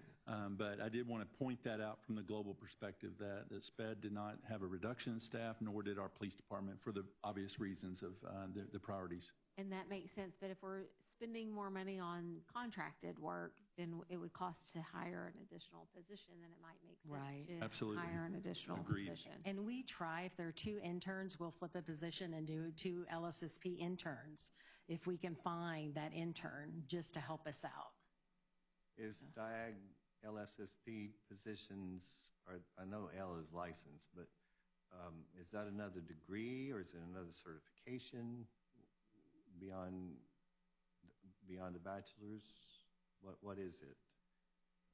He's asking, is it an exit test or a degree? Well, an LSSP, you need a master's for sure. And a license. A diagnostician, typically they go and get their master's, but it is additional certification above your bachelor's degree. Okay. SLP is a master's program. Okay. So it takes some time to get there. Yes. It does, yes. I'm too old for that. And we like to train our own too and grow our own. So like we have art facilitators that we typically put in, that are in the DIAG program so that they're growing and learning. Lots of food for thought. It is. And another global thought is our legislators go into session in January, and we may hear good news regarding school funding and regarding other initiatives that they have as a priority that may align with supporting this very initiative. But in the interim, prior to January, I'd like for you and your team to work on making a proposal for additional staff. What are the areas that are most critical, and what are the areas we're currently contracting services more for? And if you can give us those numbers, proposal to Dr. Bollinger as soon as possible. Dr. O'Brien, I think it's also important to note that we're doing a pilot program with all assessment staff where they get to work from home 1 day a week and they have a way of being monitored to work on a lot of the assessment network that I can create. So that was recently approved in the second. And additionally, we have had salary reviews from TASB that has indicated that we're on point with our salary for these positions, but it doesn't mean that others aren't going above and beyond the local and the state averages for these positions, and that's something we need to be tuned into. And obviously, we want to retain. If we're going to train them, we want to retain them. Correct. For sure. And they ask us, do you all allow remote working from home when they interview with us? Yeah. Because so many districts are doing that now. So we're adding that, and thank you for that proposal. We're trying it out this semester. Maybe a benefit. Correct, and it doesn't cost us anything. There are other positions in the district we pay a premium for, and I think we're afraid to say that at this time in budgeting, but we got to do something to keep them so we can get the kids what they need. Agreed.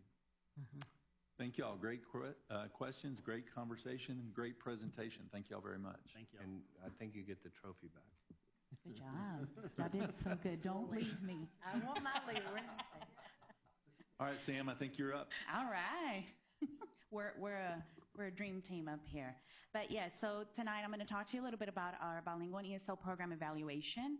It is a requirement as part of the TEC code to go ahead and evaluate the programs that we service and then present to the board by November the 1st, and we're also supposed to retain those records at the district level. So this is in accordance to that statute. We submitted a proposal to no longer be named the bilingual and ESL department. We are now the multilingual and migrant department. We did that to really encompass the rich tapestry and the diversity that we serve in our wonderful district. We've had a lot of great feedback already from members of the community. Love the butterfly. Isn't that beautiful? Yes. So shout out to the communication department. The roots symbolize the deep connection to cultures. The branches symbolize growth of languages. The leaves symbolize the diversity and the rich tapestry that we serve. And the butterflies are a symbol to our migrant families. So tonight I'm going to give you some information about the languages in Texas and in Goose Creek, some of the students that we service through our Emergent Bilingual program, the language progress, professional development that we offer, and I'm not sure if you know this, but there's a teacher shortage. So I'm going to talk a little bit about that as well, okay? So the information on the left-hand side is from the state of Texas. These are the languages other than English in Texas. So as you can see, the second language spoken in Texas is Spanish. After that, it's Vietnamese. And then after that, it's Arabic. For a very, very long time, California always had us beat in the languages other than English. They were always number one. Well, and we were always number two. Well, now Texas is the number one state in all of the U.S. with the most languages other than English. Additionally, in the languages that we serve in Goose Creek, at the time that I wrote the proposal, we serviced over 27 languages, and now we service over 38 languages in the district and counting.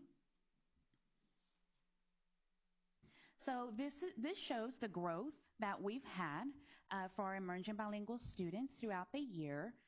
Currently, we service over 6,000 emergent bilingual students. These are students that have been identified as emergent bilingual. We still have students or families that have not placed their actual language from home on the HLS for their own personal reasons. But we also want to bring awareness to the fact that after our students reclassify, which means that they are considered English proficient, we are still required to monitor those students, their academic success. On top of the 1,000 plus that we service, we still monitor those students. So in essence, we are servicing about 8,000 actually students. And with that being said, at least 25% of our GCC ISD students are considered emergent bilinguals. And I'd love to give a shout out to my small but mighty team that really does the work out there. All right. So we also need to bring awareness to the TELPAS reclassification. And what that means is the criteria that is set by the state on how our students are reclassified, which means that they are considered English proficient. So as you can see on the left-hand side, you'll see 2022. And in 2022, for the entire district, we had 12 students meet the criteria set by the state, okay? In 2023, district-wide, we had 29. And this past year, we potentially have about 430 students be considered potentially to reclassify. So what that looks like is there are 3 specific criteria set by the state. One of them is the language assessment, which as you all know as TELPAS, that is also considered a state assessment.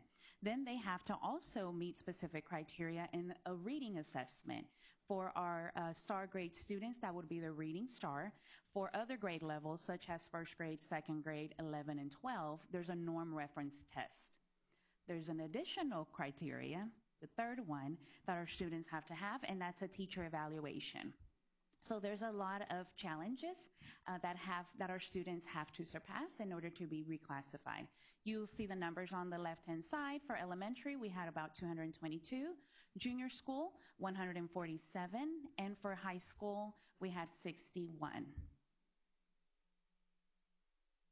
Oh, absolutely. Yes, thank you. Yes. So we had a great increase, thank you so much, in reclassification. The state changed the criteria. So in previous years, the student had to be classified an advanced high in each language domain, which was listening, speaking, reading, and writing. So they had to meet advanced high in each language domain. If I took that assessment right now, I probably wouldn't even get that myself. But it's very, very, very difficult. So the state changed it, and they actually made it to where now it's advanced high as a composite score. So a student can be advanced high in listening and speaking and advanced in reading and writing. Well, when you average that, it's actually advanced high. So students have a higher chance to actually reclassify. We also have our program that aligns very closely to TELPAS, Summit K-12, that we utilize across the district, and our dual language program, as well as the support in our secondary administrators and staff, where they've been doing very well in implementing more language acquisition support in order to make content comprehensible for the students.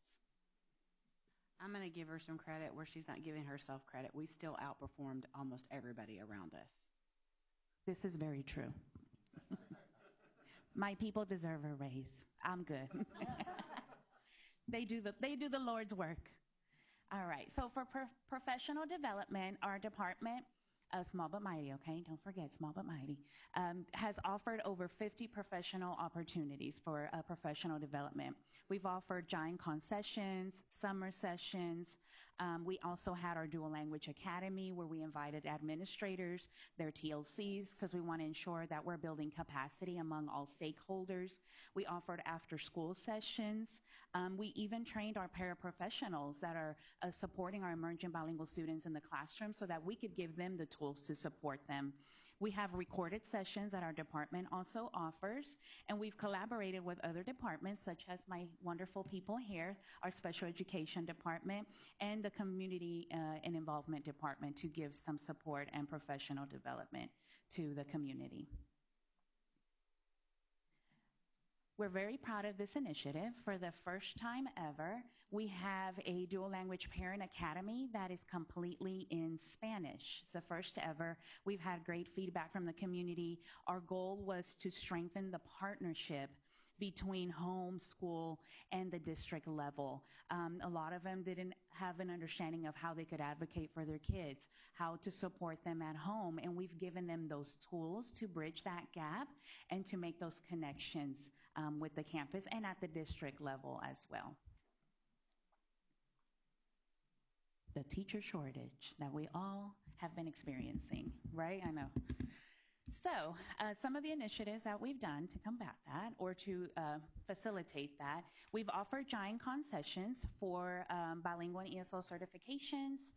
We have some district recorded presentations that we also offer. We have a one-pager where we encompass all of those resources for our administrators. They've been great in sending this information out. We created test prep manuals that they go ahead and they can use to prepare themselves for the certification exam. TEA now has recorded sessions, and they also have cohorts where teachers can sign up, including Saturdays. And on top of that, now the state not only has a bilingual certification in Spanish, but they also have a Vietnamese certification that they offer, yes, because of the high increase. Our department also reimburses for the certification once they have passed it. So if they've taken it 2-3 times, we only reimburse for the time that they passed it, but we do provide that. We also offer bilingual and ESL stipends.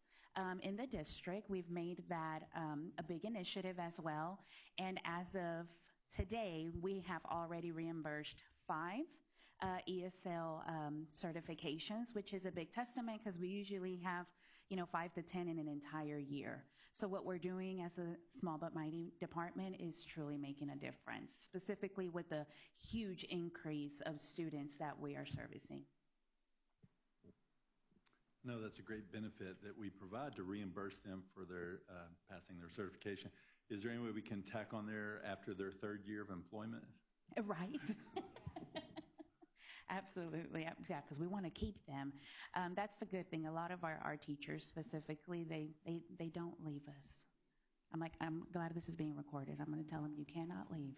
It's Sam, in I know recording. a few of your team members are here. You want to give them a shout out? Absolutely. So I have 2 of my wonderful team members. I have Araceli Garcia. Stand up, girl. She's probably going to send me a not very nice text later. She services elementary, 2nd, and 3rd grade. And then Belinda Morales.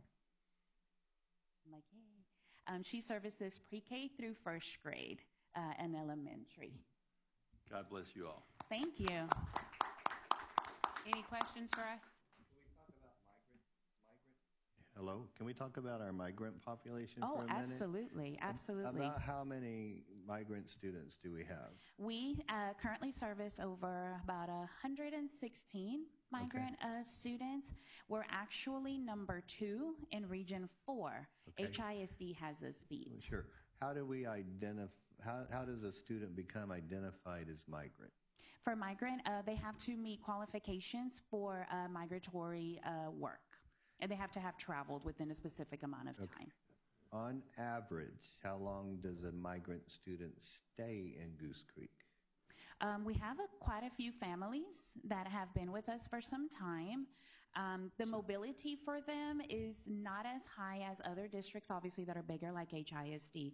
But Sure. for us, they do a lot of their summer work here in the surrounding area. So a lot of our students, I would say about 60 to 70% stay with us. So they get their complete year of education with us. Yes, sir. Of the ones that do actually migrate for work, how often do they come back for whatever season they're in our area?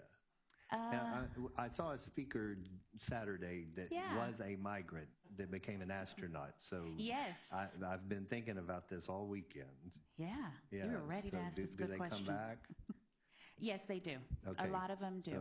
So we might see John for these 6 weeks or 6 months each year, but not the rest of the year. Correct. Okay. And we do have to monitor them because, there's a national database. Yeah. Do they receive accommodations on testing or anything like that? They receive accommodations just like any of our other students would. Do they qualify automatically by being migrant, or do they have to have other qualifications to have testing accommodations? Yes. So that's completely different. So what we do with migratory students is we monitor them because of their high mobility. But if they have other specific needs, like if they're an emergent bilingual, if they're a student service through special ed, or they are also on RTI, they could get their accommodations that way. Okay. All right, Yes. cool. Thank you. Those are great questions. If you follow the Mr. same Quinn? percentage, maybe 20% of your students may receive other accommodations. Correct. Besides Mr. EB. Klein, just the migrant label does not give them accommodations for the state test. Mm-hmm. Correct. Excuse me. Do they have a SSL program? Spanish second language? In other words, if someone want to learn how to speak Spanish, but they never had it taught to them when they was coming up, is there any program we have like that? Just Spanish classes, academic classes Right. for our students. We don't have them for Yes, adults. there is some. And even the community, we've already partnered with Lee College. They're also doing some of those classes. And we're actually working right now. We have a wonderful teacher that speaks 5 languages. Made me look bad with just 2. But she and her students would love to pilot and offer sessions for families to also learn English that speak French. She has some kids that speak French, some that speak Vietnamese and Arabic. So that's something that we're kind of looking at the moment so that we can offer that additional support to the community. Yeah, I was just curious because we always talk about ESL, but I wonder if someone didn't speak Spanish, but they wanted to learn how to speak Spanish, and everybody else did. Yeah. Duolingo is a great app. But there are other services. Your first student, right here. Absolutely. There you go. We'll sign you up. Thank Any you other very questions? much. Great presentation. Thank you. Thank you all. Our next presentation, I believe Dr. Price will be bringing a few of his teammates up to do a presentation on grounds and custodial. I told you I'd ride in that lawnmower. I'm so impressed that you're wearing a tie tonight, sir. That's impressive. Well, It's hard enough for me to put mine on, well, but you know, Clem told me to. you tonight, bring I'm very the impressed. Color coordinator, so you notice Yeah, we I did know. that, Look at right? it. All right. I want to introduce Mr. Aben Narvaez. He's our director of grounds and custodial, and he's going to give an update on his 2 departments. Okay, thank you, Dr. Price. Good evening, Madam Vice President, esteemed board, and Dr. O'Brien. As Dr. Price said, I'm going to go over a couple of things regarding my 2 departments, grounds and custodial. Really regarding some updates, achievements, strategic initiatives, and some support requests regarding my 2 departments. First off, we're going to start with grounds, and as I'm going over custodial, I'm just going to kind of go back and forth. I want to first note that we had to trim our budget and personnel to assist with our overall budget deficit that we were faced with, thus leading to a little bit of increased time between our mowing.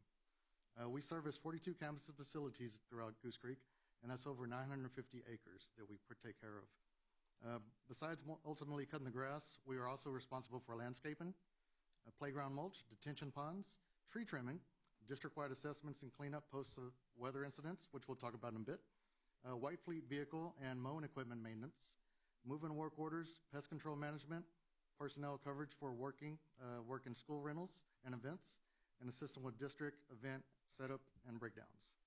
Pictured, we have a before and after of Highlands Elementary. We had a tree with the roots that were exposed, and students, I think we had somebody fall, and it was a trip and hazard, a safety issue, so we put some landscaping rocks and some mulch there to not just soak up the water that was kind of collected, but also provide a safer environment for our students to play on. Regarding custodial departments, we already talked about the same campus facilities, but we have over 4.3 million square footage to take care of inside our buildings and facilities. So our custodial departments, we continue to provide clean, disinfected, and healthy learning environments for our students and staff here at Goose Creek.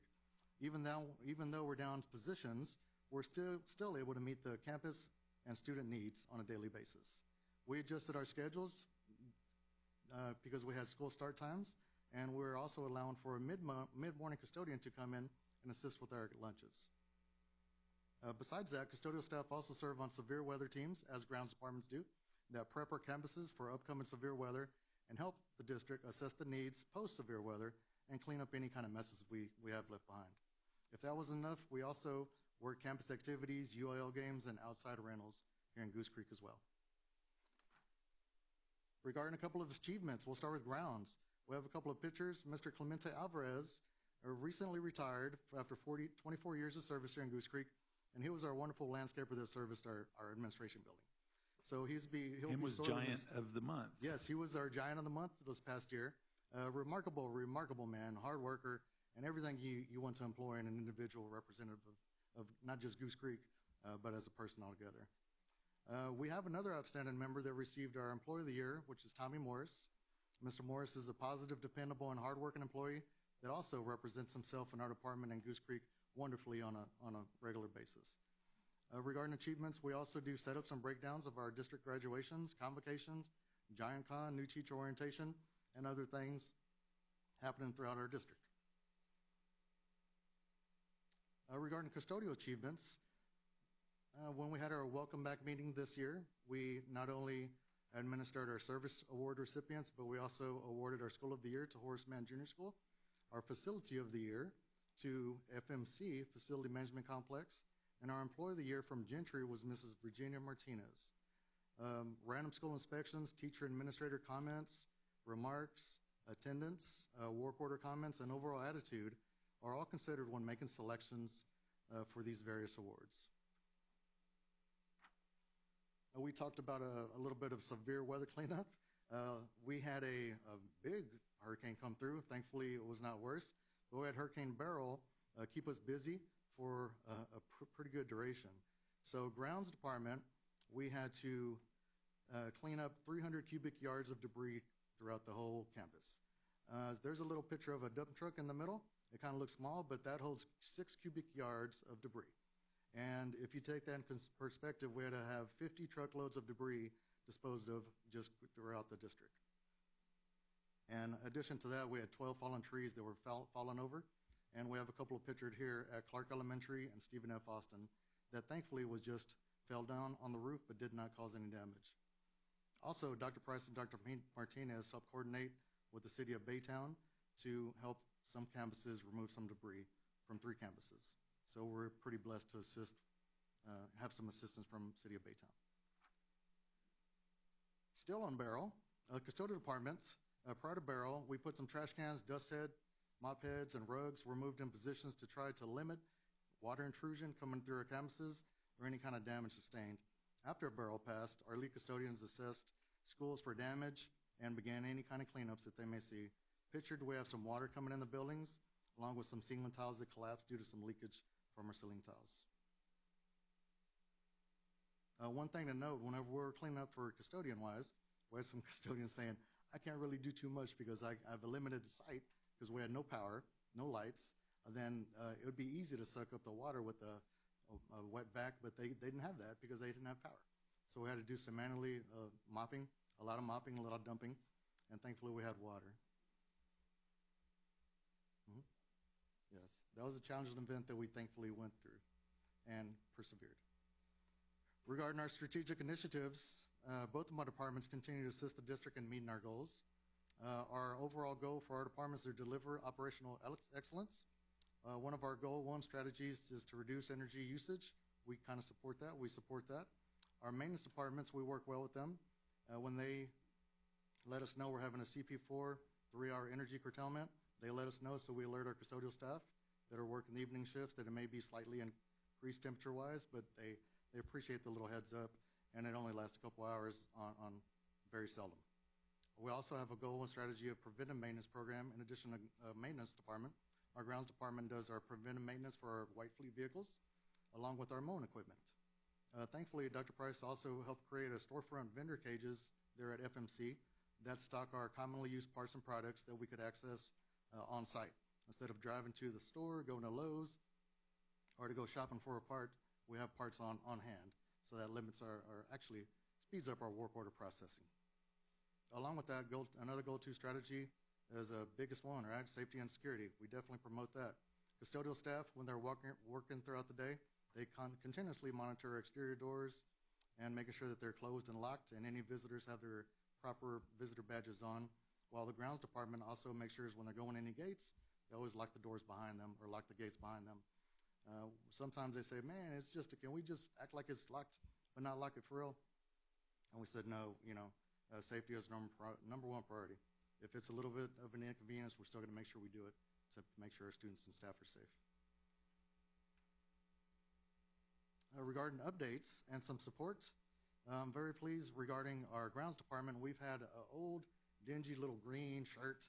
If you've seen them working out in the yard or out in the district, it's not the most eye-catchy. And it's cotton. Once it gets wet, it doesn't really dry off. We're making a transition to a fishing type shirt. There's also UV resistant, and it is safer, more comfortable, and has the fast dry technology. The old shirts were in the pictures of the gentleman you showed earlier. Yes, those were the shirts. Yes. Regarding work orders, grounds department is fulfilling 85% of the work orders within 0 to 15 days, and our busiest subcategories are moving, vehicle service request, and pest control. Any future supports for grounds department that would much be appreciated is any kind of additional funding request, approvals for mowers and tractors, or including those in an upcoming bond presentation. Unlike us, I use my weed eater mower, well, not right now, but we mow about every 2 weeks, right? So grounds department mows every day, all day. So the equipment takes a pounding, and we're servicing that equipment to try to extend its life as long as we can. But some of our equipment is getting up there. So in addition to any kind of mowers or tractor, it'd be awesome if we could include a couple more personnel that we had lost this past year. An additional mechanic is one of our most important positions in grounds because we have over 210 white fleet vehicles to service.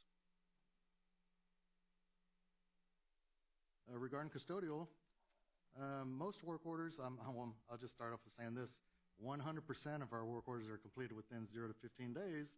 Although we have 3 listed, if there's an issue at a problem, the campus administrators or assistant principals, teachers, just ask a custodian to take care of it instead of putting a work order in. We're on site, so if there's an issue regarding a stain or a spill, any kind of shampoo in a carpet, we just take care of it, usually without them putting in a work order. But I'm very pleased to announce that we are continuing to utilize our industry best practices to minimize cross-contamination in our schools, and we are implemented a training program recently to make sure everybody's receiving the same training before they get put into a school. And if we have all custodial work orders, as I said, were completed within the first 0 to 15 days, which we're really ecstatic about. The number of work orders are low because they do them there. Any future needs for the department it'd be great if we could gain a couple of positions back at our larger elementary schools, middle school, and high schools, so we can make sure we kind of reduce the square footage for the number of square footage responsible for custodial staff to maintain. And that's regarding the work orders. Do we have any questions? Open it up for any questions. I have a question real quick while sir. the board's formulating theirs. We have an odometer on our personal vehicles, and I know when I get 200,000 miles on my truck, it's about time for a new truck. Do our lawn tractors, lawn equipments they don't have odometers, I don't think, or speedometers even, but do they have a time in service? Hour meter. They have hour meter. An hour?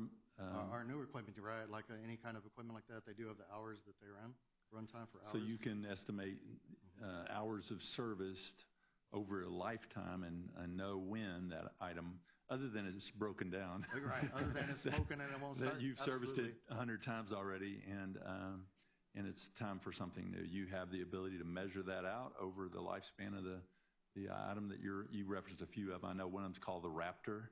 It's the big one that all the 10 blades drop down, and you mow larger acreage that way. That one wears out after repeated use, and others that you have the way to measure that out? We do, and there's the expectancy based on equipment, just for regardless if it's a weed eater or if it's a push mower or a zero turn. Yes, sir. Okay, like I said, legislative session in January. Hey, we'll have hope Fingers crossed. that your Absolutely. request for authorization of new items might be more optimistic for that in the spring. Other questions from board members? I only have 2 this time, unless our conversation provokes more. but, across the district, we've cut staff, and you've mentioned that a couple of 3 times. Have you had to change any systems or processes to meet the demand? We have. Excellent question. So for grounds-wise, we're not getting to campuses as soon or as often as we were before. Right. So we've taken a little bit of strides. We have a couple of teams that we get to know who your top people are, right? So we have a couple of people that we address to do a little bit of a extra time mowing or come in on a Saturday. We did that at the duration or at the beginning of school to try to get the campuses ready. That's when we had all that rain over the summer. The grass was just growing crazy. Yes. So we're finally catching up to that. So we had to supplant that with a little bit of supplemental time for some of our employees and grounds. And custodial-wise, if we're short due to vacancies or just somebody calling in sick, we've employed an alternate cleaning program, which means if, just say, an elementary campus, the first grade hallway may not be 100% clean on that day.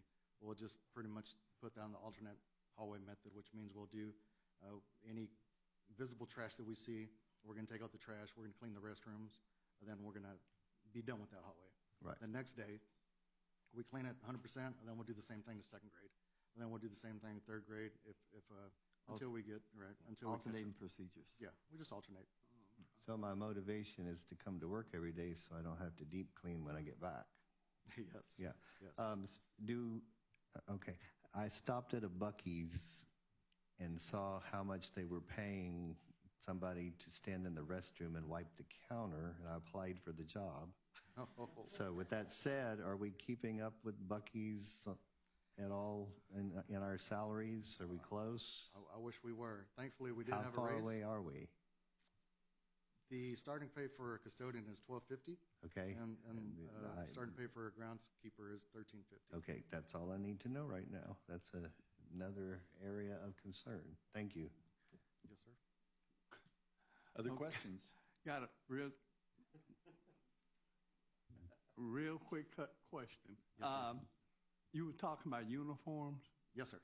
You know the uniforms that you see the grass people wear that looks like nylon, but it's real thin? And I happen to buy like 2 or 3 of them. They cool. They, when you sweat, they don't. And they long sleeve, but they not cotton, but they. That's what we're going to now. That's the new one he was speaking of. That's one. Okay. Yes, sir.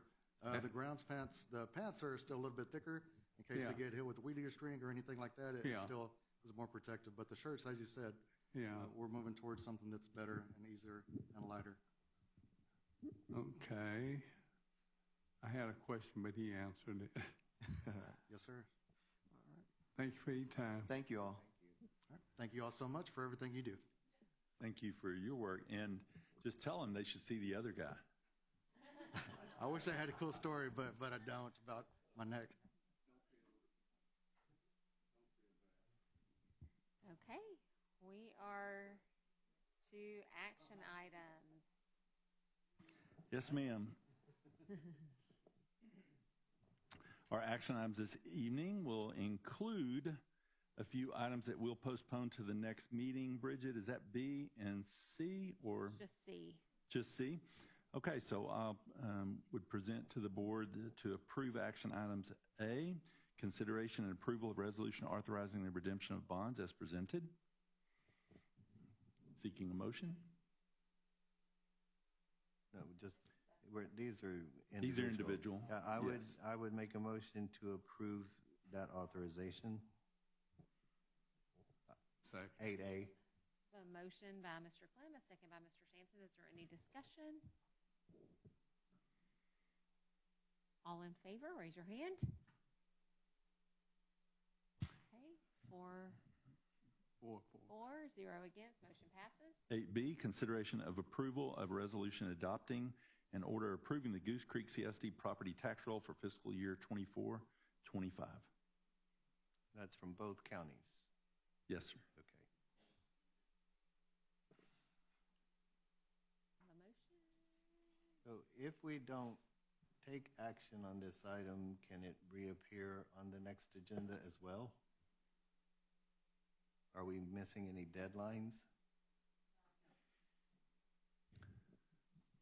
Next board meeting is November 11th. Are we good? Okay.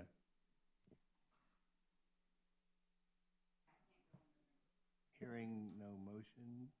Okay, so no motion, so we'll pull that one. As well as administration would pull C at this time. Moving on to D, consideration of consent agenda. D1, final option to renew CSP number 21.002 for special education equipment, supplies, and related services. Number 2, reinstate classic Chevrolet Sugarland to CSP number 21-018 for transportation equipment, supplies, and related services. Number 3, original award for RFP number 24-010, contracted services and related products, and to add supplemental vendors through September 30th, 2029. Number 4, third option to extend RFP number 22.001 for disposal of surplus technology items. Number 5, TASB Localized Policy Manual Update 123. And number 6, budget amendments as presented. And administration would seek approval of the consent agenda at this time, D1 through 6. Is there anything that needs to be pulled for separate consideration? Just real quick question. Matt, is this like all the equipment that we have? Yeah. Yes. So, yeah, we send off different technology to different vendors. We get the best bang for the buck. Oh, okay. That will see it. I was trying to keep up. Did we include 8D5 on this one? Which one? Yes. 8D5. I would Yeah. like to pull that one for separate consideration, please. Okay. All the budget amendments are related to insurance still? No. Which one did I miss? Sorry.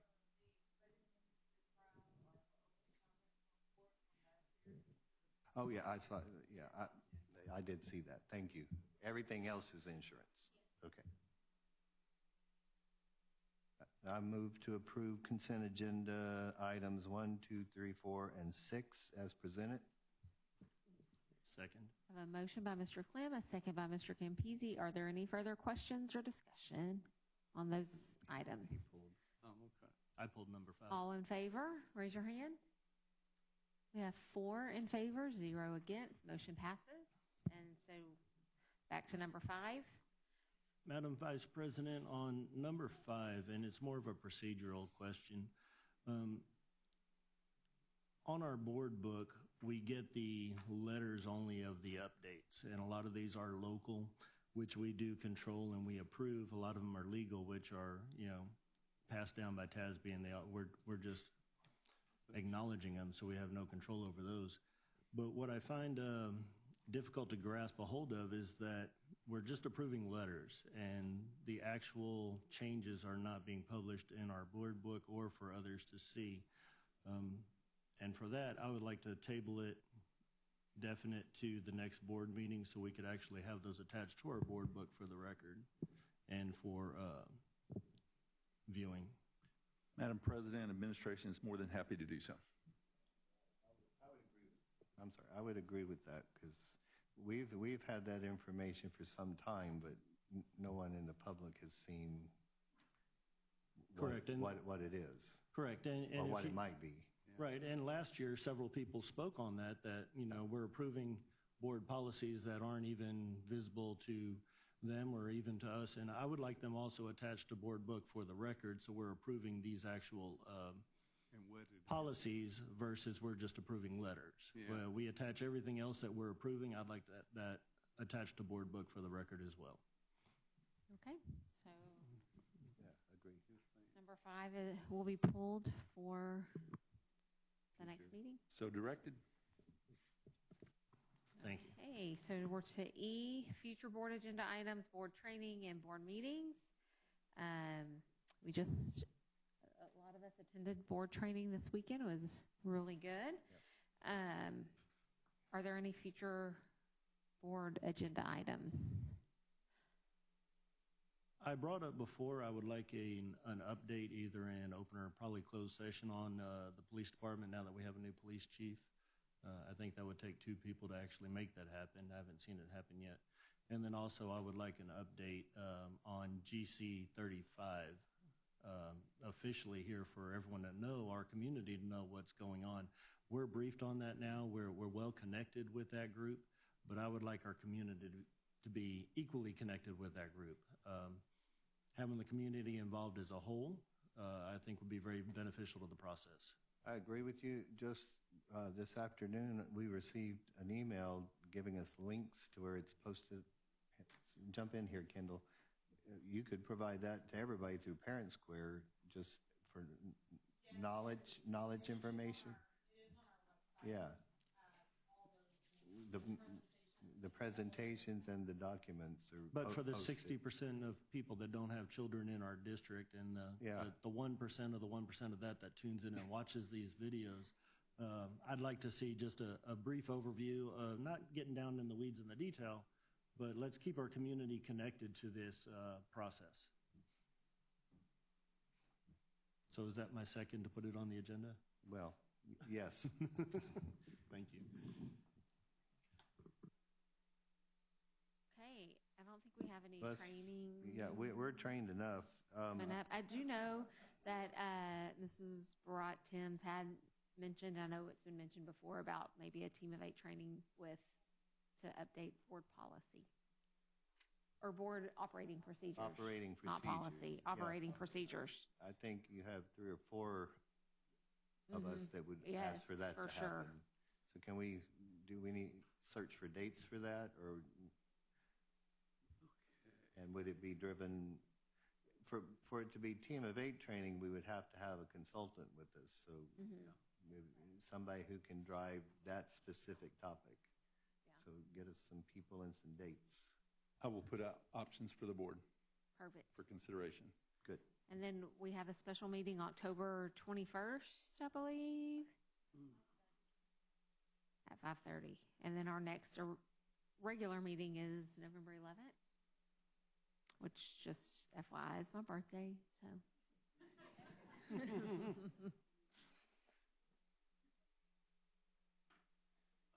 And also, I would ask again, if the board could be privy to some of this information sooner. We are meeting the 72-hour deadline to get it posted publicly, but there is a lot of information. And those of us that went to convention this weekend, it posted at 5:55 p.m. on Friday. We're in convention. I didn't get back until after 6 o'clock yesterday, and then worked all day today. It's not adequate time to really look into the details and be well versed. I'm sitting here scrolling through looking at stuff right now that it would have been beneficial if it was posted in draft form several days prior. And I would like, board privilege to that information sooner. Well, administration is still working on it the 2 weeks leading up to the meeting. The soonest we would have a draft form would likely be Wednesday evening, and that's still subject to the board president and the direction received by her. Well, unfortunately, we've heard from a lot of boards that receive their board book the Monday before the next meeting. So we may have to think outside of our Goose Creek box and find another way to create the board book sooner. And I think that's what we're asking for. Right. We want to be able to make some more informed decisions. We do our best to study the information. For those of y'all that don't know, being a board member, it's not 3 hours on a Monday night in this room. There were over 300 pages. Actually, there's 500 pages if you include the policies to prepare for this meeting tonight. And it's just a lot of data. And even if we can get it 2 days sooner, that would be helpful. For myself, I had a few hours last night and 30 minutes today, and it just wasn't enough.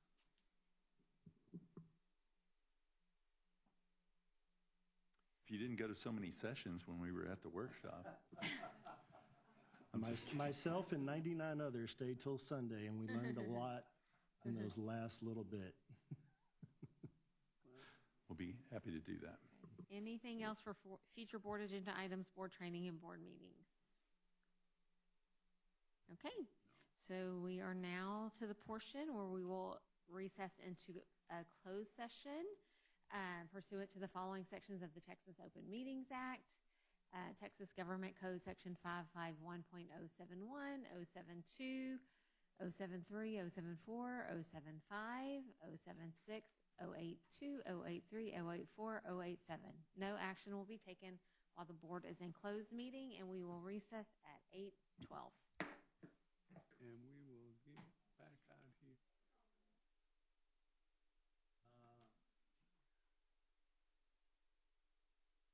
I think I already turned mine off. Yeah, I'm good. I'm good. Okay, we will reconvene into open session at 10:03 p.m. And Dr. O'Brien, we are now at the elections and resignations. Yes, ma'am. Administration brings before the board for consideration this evening personnel action items to approve the elections, the teachers to be hired, and to accept the resignations and retirements as presented. I move to approve. Second. I have a motion by Mr. Clem, a second by Mr. Sampson. Any discussion? All in favor, raise your hand. 4 in favor, 0 opposed. Motion passes. We do have some administrative elections to present to the board for consideration. H3A, Elementary School Counselor, Latanya Pittman. Move to approve. Second. I have a motion by Mr. Clem, a second by Mr. Sampson. Any discussion? All in favor, raise your hand. We have 4 in favor, 0 opposed. Motion passes. H3B, Educational Diagnostician, Brittany Duncan. I move to approve. A second. I have a motion by Mr. Campisi, a second by Mr. Clem. Any discussion? Let's not work her too hard the first week. All in favor, raise your hand. 4 in favor, 0 opposed. Motion passes. H3C, ARD Facilitators, being recommended are Rebecca Banks and Keita Destin Jones. I move to approve. Second. I have a motion by Mr. Campisi, a second by Mr. Clem. Any discussion? All in favor, raise your hand. We have 4 in favor, 0 opposed. Motion passes. That concludes consideration of personnel. So we are on to consideration and possible action on the Level 3 employee grievance hearing. I move that the board deny the appeal and uphold the decision at Level 2. A second. Okay, I have a motion by Mr. Campisi, a second by Mr. Clem. Any discussion? All in favor, raise your hand. We have 4 in favor, 0 opposed. Motion passes. And it is 10:06, and this meeting is adjourned.